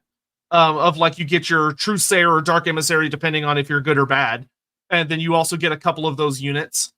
And then I'm trying to think of what other like groups exist out. Gnomes could be good for that. Gnomes would be awesome. I feel like Gnomes would probably just be like a hero that's a wizard. I mean, that would almost certainly work best as just, a little character that attaches to your main characters and gives you a bonus. Yeah, you could do that. But like having like a fun little like mercenary shadow wizard gnome would be fun. I think that's all the big ones. That aren't like other ones that could exist. Like I see some people mentioning things like Lizardmen the Dragon Isles. I mean, they just be Lizardmen mercenaries, which like are not quite as exciting, but like, yeah, sure. I don't know. I think that would be super duper. I would really love to have super specialized. It's not a full race, but they made what they could with it based on the materials they had. Yeah, that could be quite fun, particularly because that's not particularly. It's not the biggest ask. Yeah. In terms of the requirement from CA to actually build it. Yeah, don't get me wrong. If they came out and they were like, here, playable Amazons, I'd be like, woo! Yeah, me too. Yeah, I'd be well on top of that one. Give me my fucking 40k weapons in fantasy. Right, so I have a list. I have a list of extra stuff that I would like to see that I literally just came up. We got to build up anticipation. We got to get through. Okay, my list. We got to build it up. First of all, Dino Man, thank you very much for 27 months. Hope Andy's feeling better. He's here, and we appreciate that he's making the sacrifice to be here. I am not well, but I am here. Emma, would you add Lumbria as Australia for that Sotek? If GW would let me, yes. I really don't know what GW's position is on Lumbria as a place. It feels stupid not to have Australia exist in the Warhammer world. Just like far down in the southern seas. But we've never seen it. So I don't know. Yeah. Carrie, I'd really like to see the Glotkin level end times lords for the other chaos gods. Immortal empires like Flame Fang as the rep for Zinch in the Far East. Yeah, stuff like that would be fun. I mean, that kind of falls into like the Tarmakon brothers that we talked about. Yeah, it does. For whatever reason, Nurgle just got super spoiled where Nurgle got the only Tarmakon brother and Nurgle also got the only big end times character. For some reason. Shame. Dino Man, Lost Isles of Elithis could be Polynesia / Australia theme. Yeah, Lost Isles of Elithis is very popularly interpreted as like Polynesia, or but it's a little small and islandy for Australia, in my opinion. Like Australia, you want to be like a big fat boy that's way down there somewhere. Simon, thank you very much for the 6 months of membership. I say this with pain in my heart, but fair is fair. Slavs got Kislev, needs more southern Slavs though. Give Spain and Italy Estalia and Tilea. Yeah. I mean, it's a gaping hole. Yeah. Dino Man, men of the Southlands could also be mercenaries. Yeah, they could do that too, but I'd really like to see them as a thing. Yeah, me too. Really that wouldn't be my preference, Dino Man, but I can understand why different people would have different preferences. All right, so I have a list. And this is not a cleverly constructed list of things that are in any real order. This is nothing more than things that I thought before I sat down for this stream. Stuff that I would like to see. Some of them are tiny, some of them are a bit bigger. And I'm going to kind of go through them relatively quickly because we only have 20 minutes left. But hopefully they'll spark a conversation or two. Many of them have already been covered, so we can skim over them. But I'm going to go through them one by one. And the first one we have discussed already, which is I would like integration for rules with non-combat characters. Our Emanuel von Leibowitzes of the world. Characters that influence the war, but are not directly involved with the war. And that is code for me saying I'd like some form of empire building mechanic. It doesn't need to be deep and paradox meaningful. What it needs to be is something that makes me feel like I'm playing an empire or playing a part of an empire that's expanding out and working, not just a single character, which is how pretty much the Immortal Empire's engine works. You play one guy. And it's weird because sometimes when I'm playing High Elves, I want all the High Elf characters on my side. All of them. Why can't I play with all of them? So this mixes together. Overall rides to, I want empire building. I want to be able to play with all of my army, please. And I want to have characters who sit on the outside that are not necessarily involved with the army, but have benefits and bonuses that they can bring to the table. That's number one. Anything you'd add to that one? That one, what's so fascinating about that one to me is there are a number of places where my brain goes, I think legitimately that could be pulled off. I don't think it'd be possible to pull off with every single faction, but like a lot of the big heavy hitters, as far as like High Elves, Empire, and that kind of stuff, it's like, I could see that working. It would take some finagling, but it's doable. But no, I agree. That would be great. Loosely, why can't I play with Teclis and Tyrion in the same army? Oh, having lords in... Yeah. That I mean, just that at its core. Why? Why aren't... this is going to go down to one of my later ones, so I'll get to that. So next one. Moving around the map can often be boring. I wouldn't mind some random encounters for going across land. Not always coming up, but just things that could have possibly occurred because it feels Warhammer. That could be fun. It doesn't need to be a heavy implementation. It could be the finding of a thing or the discovering of the thing or even just a simple little text tree where you go, do you investigate, do you not? Something simple like that. I'm still super salty that CA hasn't put in a ruins mechanic yet. Because in Warhammer 1, you investigate ruins, you got a story. You got a dilemma and you pick an option. And you pick an option and see how it goes. Yeah. Warhammer 2, you got the puzzles of the old ones, which were silly, but they at least gave you stuff. Currently, there's nothing, and it makes me so fucking salty. I want ruins to do things. Okay, one we've already covered. I want to join units. I want characters to be in units. Cool. Nice and simple. I want an army painter. I want to be able to make my own army. If I, for example, am playing a game of Immortal Empires, I want it to be my army, not your army. Okay, thanks, bye. yeah, fair. Okay.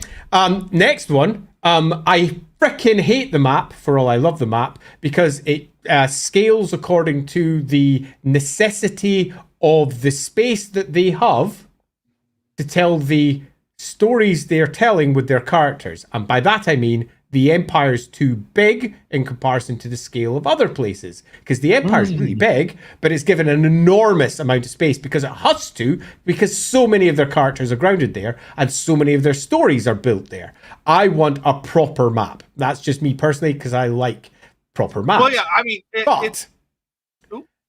To reinforce the importance of the Empire, I would also like to have an Empire Immortal Empires, a Nagaroth Immortal Empires, an Althuan, et al. I would like to have zoom-ins so that we can actually play out the individual big fights in each one of those areas. So like separate campaign theaters. Yes. That, for me, would be super fun. And it is nothing more than the integration of a new map. That's always super easy, right? One of the things that's a little sad is we got those in Warhammer 1, where if you played the Khazrak campaign, you got a zoomed-in Empire. If you played the Athel Loren campaign, you got a really zoomed in Athel Loren and Bretonia, which were great, but they suffered from CA didn't go big enough on them where you could only play a single fucking character for some reason. Like, it's like, oh, yes, the Kazakh campaign. It's like, oh, can I play as Kazakh and Boris? And they're like, no. We can only play as Kazakh. Yeah, what's the fucking point? I'm going to skip a bunch because we're actually getting to one of the ones I'd like. I want customizable Immortal Empires.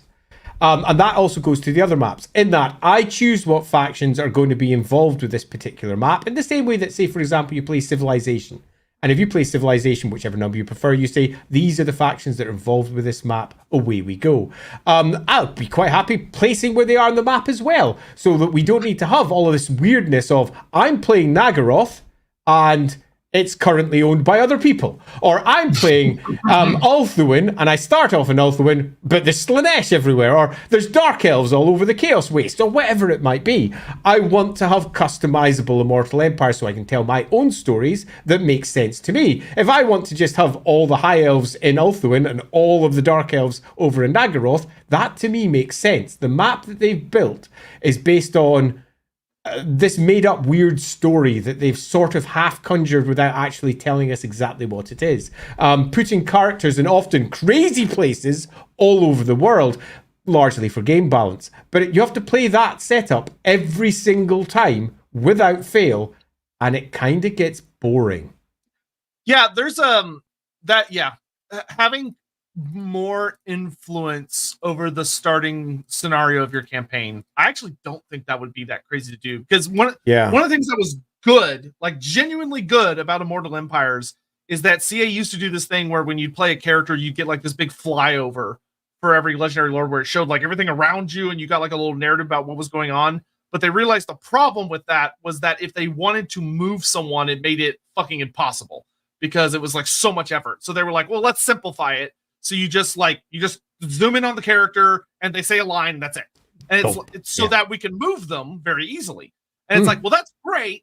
Why not let players move them? Yeah, agreed completely. Drag them and drop them where they want them to start. That could be really, really good, I think. Yeah. And there's nothing wrong with doing it because it's your game. You're playing it through. Game's balance obviously is super important, but it doesn't really matter if you're not multiplayer. You can have multiplayer working on a fixed map or everyone agreeing on a map that they build. Ultimately, player agency for me absolutely trumps your desperate desire to make your crazy balanced map, which makes no sense in the setting. I would much prefer to have control over that sort of stuff myself. And if I build something which is weirdly imbalanced and I accidentally take over the entire world, then I've enjoyed myself and it's fun, and I might make it harder next time and choose something a bit different. Agency is, for me, super important. So, moving past that, where was I? I just joined units. I've done my army painter. I've talked about the map. Okay, here's one that's super controversial and possibly impossible to implement. I want a roguelike gameplay version where I can basically slay the spire with my army. And by that I mean I start off with a simple basic army and a single character, and I upgrade my way through a bunch of battles. And after each battle I get myself a bunch of choices as to things I could upgrade my army with, and then move on to the next one with a super simple campaign tree that I can see leading towards my success at the end. And I would like it to be built largely by algorithms, so it doesn't require a story or anything else. It's the story that I make through the course of making my battle by battle by battle choices. It to me seems like a relatively simple build, given all the engine is there. All you need to do is build the connective tissues for it, and you could make some super cool individual events that occur as your army encounters something or does something. I want to be able to just play a one-player campaign that's completely different, and to me that sounds super fun because I like my roguelike games. Yeah, it's like I've never heard anything like that, but that's actually a really interesting idea. So there's that one. Next one is the obvious one we've said multiple times. Naval expansion, please. Holy shit, I want that. I know it's never happening. I still want it. I have already discussed wanting to be able to customize where we go on the map, so we're past that one. I've discussed already the Under Empire part. I think there should be an Under Empire mechanic that's not just simply you're moving Under Empire or building Under Empire. There's literal mapped bits that you can go to, connections and tunnels, because I think that would be super fun. I've already discussed the Empire management, as I think that the game itself should have some pretty basic, I'm not looking for expansive here, but Empire management tools for organizing the Empire as a whole with a bunch of fun Empire based mechanics that you know, an event occurs here, an event occurs there, or you make choices and you choose your breadbasket there, you get extra resources here. I am pretty disenchanted with every single building basically being the same. So no matter where you go, it's the same set of buildings doing the same set of stuff. You're building the same things again, and you always choose your preferred options wherever you go. Oh, I'll choose that building, that building, that building. And it becomes exceedingly samey after around about your third, fourth, fifth game. It's just repetitive. And it'd be really nice to have mechanics working around that for choosing unique buildings, placing something somewhere to get a bonus. If you place it somewhere else, it gets less of a bonus. Something that looked at the overall thing rather than each individual settlement. Far too much to ask for this game. I still want it. Sieges suck. Yeah. Sieges suck. I know we've not discussed this yet, but sieges suck. I want much cooler sieges. I want to customize my garrisons. Yep. I think having fixed garrisons suck. I think I should have a bunch of slots that I can fill up and then have the extra on top, which will cost more. So the slots are already taken up by the garrison's existence, so to speak. And perhaps you put something that's really big in there, so it might take up 2 slots or something. The super silly thing about that is, like, they kind of have that in the game, but they haven't spread it out, which is so frustrating because it's like, that would be so nice if it was just, oh, you get this many slots that you can fill up with units that you can recruit. And it's like, great. So I could use my DLC units in the garrison instead of it only being the base faction.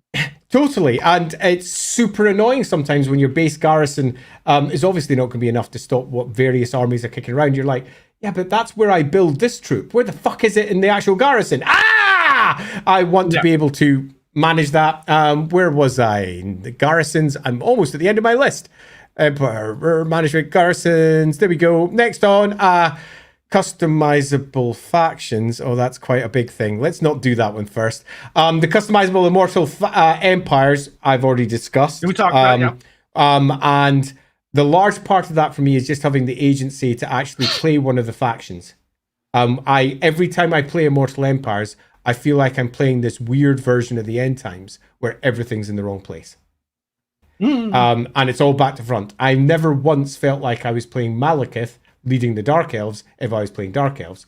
Or, for example, let's say the Everqueen playing the High Elves. I just feel like I'm playing a single lord who's sort of warring with my own people and sort of doing stuff. It'd be nicer if we could just build it ourselves. Can't do that. I've already said we should have multiple legendary lords in the same faction, please. Because I think that should be a thing when you're playing by yourself and doing your own thing. I want Teclis and Tyrion in the same army.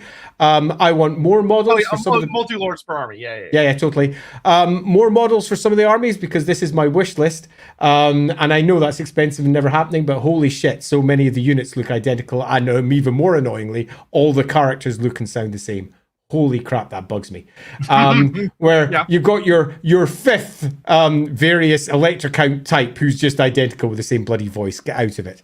And I would like, as one general thing that bugs me, the armies that the AI build not to feel like they've been built randomly. Because many of them build really weird, and you're left going, that's a force that would never exist in the Warhammer world. You've just clogged up that unit. And I would like a little bit more thematic consideration for the AI building of armies. Yeah, that one's funny because I feel so bad for CA because they've actively been trying to do that one for a long time. The AI's just, it struggles. Yeah, sometimes I'm like, that's an army and a half. That's really daft. That's even dafter than the army I've built. And the only reason I built that army is because of the unit access I have. Yeah, Why does this Empire army have 16 archers in it? What's happening?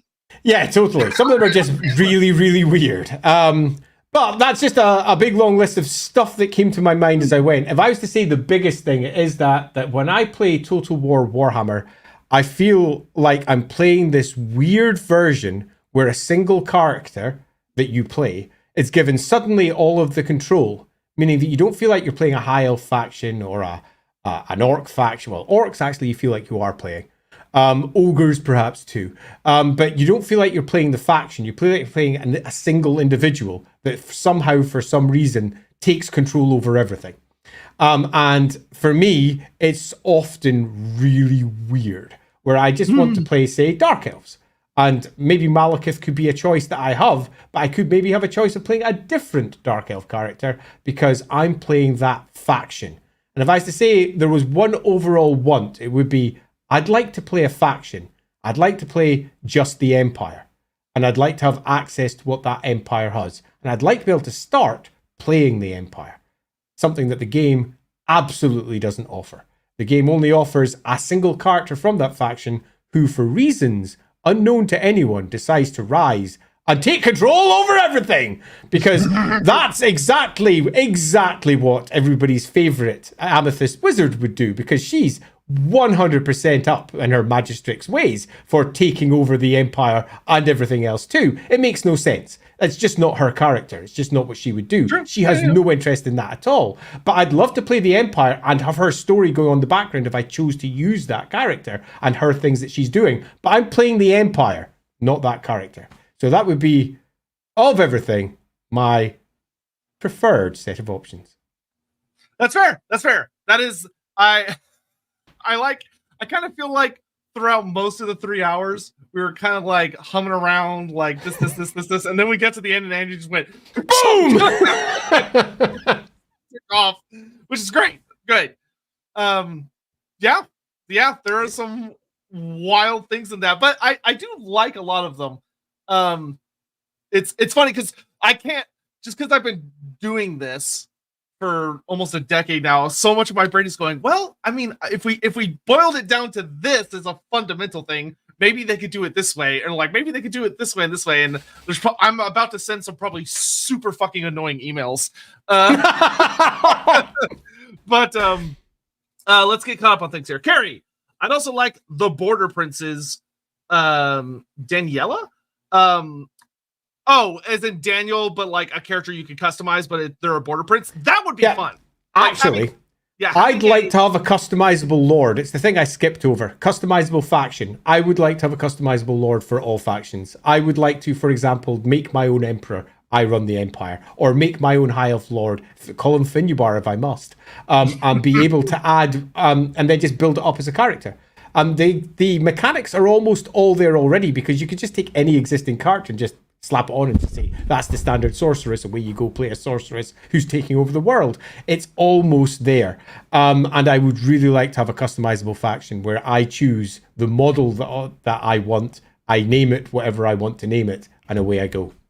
Yeah, Carrie, I will say that in kind of a more grounded look, the idea of like, oh, Daniel's like your bad guy Build-A-Bear, a Border Prince Build-A-Bear being kind of your goodish guy, I actually would be quite fun. It would do well for a Border Prince character, because the Border Prince doesn't really have any super famous legendary lord type figures per se. Necromancer Kobold, give rivals bonuses. They don't get wiped off the screen. Will actually let you feud with them as soon as you get to them. Yeah, that would be a good one. And that's something Andy kind of talked about a little bit, is like customizing, like who are you really going to be facing off against, stuff like that, as opposed to, because, you know, with the current start, there's the idea of, okay, we want to have every character in like a different spot so it feels kind of fresh, and they need to fight different kinds of enemies, not the same enemies. So you end up having all sorts of weird people in weird places to try and give that idea of, oh, this is different than, like, you know, why is Katep in the mountains west of the western mountains of Nagaroth? Because it's different. Would Katep ever be there? Probably not. Probably not. But yeah. Donoman. Oh, gosh. Having a head of state character for some reasons, like the High Elves, that has a separate skill sheet that influences the whole campaign overall and can interact with the characters on the campaign, your own and those from other factions. You could have events like Finubar hosting diplomats in the Empire and have a bunch of dialogue options, so you could actually roleplay negotiations. Yeah, something like that would be fun. You know, diplomatic negotiations is an obvious empire building style mechanic, and I think that could be very simply organized in terms of just dialogue trees, and exactly how they will then spread out, make some choices, you gain a benefit, you gain a negative or whatever results from that. Mornings at Crescent, give me something akin to the tutorial, but more freeform. I want a story of a lone figure rising to a champion of chaos of the great battles in the north, where the warrior of chaos winnow themselves to the force that they are. All things are there. The caravan system for choices between battles, the warband system for training up troops, even the ascension mechanics. Not a focus on building an empire per se, but an army as you go north. Yes, it's the path to glory. Yeah, path to glory. I think that's super fun. In many respects, that's largely what I was suggesting to a degree with the idea of a roguelite version of working your way through a set of effectively almost tutorial-like battles, but ones that you yourself choose your way through. It would make the tutorial, if you used it as a tutorial, something you could play again and again and again and again, because it'd be different each time. Yep. Akiyoshi, what would you bet the longevity of CA's support for Warhammer 3 will be? Does Games Workshop Warrior competes at the tabletop / old world Warhammer 3? No.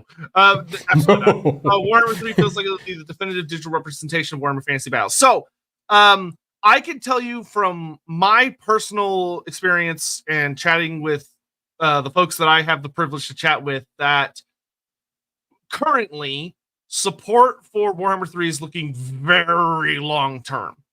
You have to keep in mind that especially after everything that went tits up with Hyenas, where Hyena was a game CA was developing, they poured a lot of money into, and it just didn't work out. Yeah. Like where it didn't release and it made $0. So it was purely a giant millions of pounds money sink. So CA is currently in a situation where they are recouping on costs and they are investing back into the things that people actually want from them. No offense to the Hyena stuff, but I don't know what that was. But the big thing is that if you look at CA as a company, the only game that they have that is actively being worked on and making money is Total War Warhammer. That is it. All of the other games are done or are in development and won't be out for at least a year, if not longer. So because of that, there's a lot of people working on Warhammer 3 now, a lot more than there used to be. The team is significantly larger because that's what they're working. That's what they have. It's literally the only thing they have going right now. So I would say because of the position they got put in, they need reliable moneymakers. And at the end of the day, Total War Warhammer 3 is a reliable moneymaker. Even if they're working on like Total War Warhammer 40,000, which I think they are, but they haven't announced it, but I'm pretty sure they are. But if they're doing like Total War Warhammer 40,000 in like a historical game, there's no guarantees. It's very likely, but there's no guarantees those games are going to be successful. They could come out and everybody might hate them and not want to play them and they don't make any money. So for a company that has made some rough decisions and is just doing everything they can to make good, reliable income, Total War Warhammer is their baby. And they are going to treat it well, and that is the mood that is currently prevalent, in my opinion. Makes me happy. Yeah, makes me happy too. Yeah. Sean Schultz, the AI chariot or skirmish army? Yeah, when our army is just all chariots. Yeah.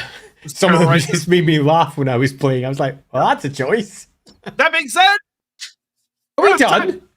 Yeah. Wow. Okay, so I have my nice little summary. My little summary is I love Total War Warhammer. And for all that we may have looked like we're dunking on certain parts of it through the course of this stream, primarily because we're asking for things that aren't there, and sometimes even criticizing the things that are there, that doesn't change the fact that I actually love the game.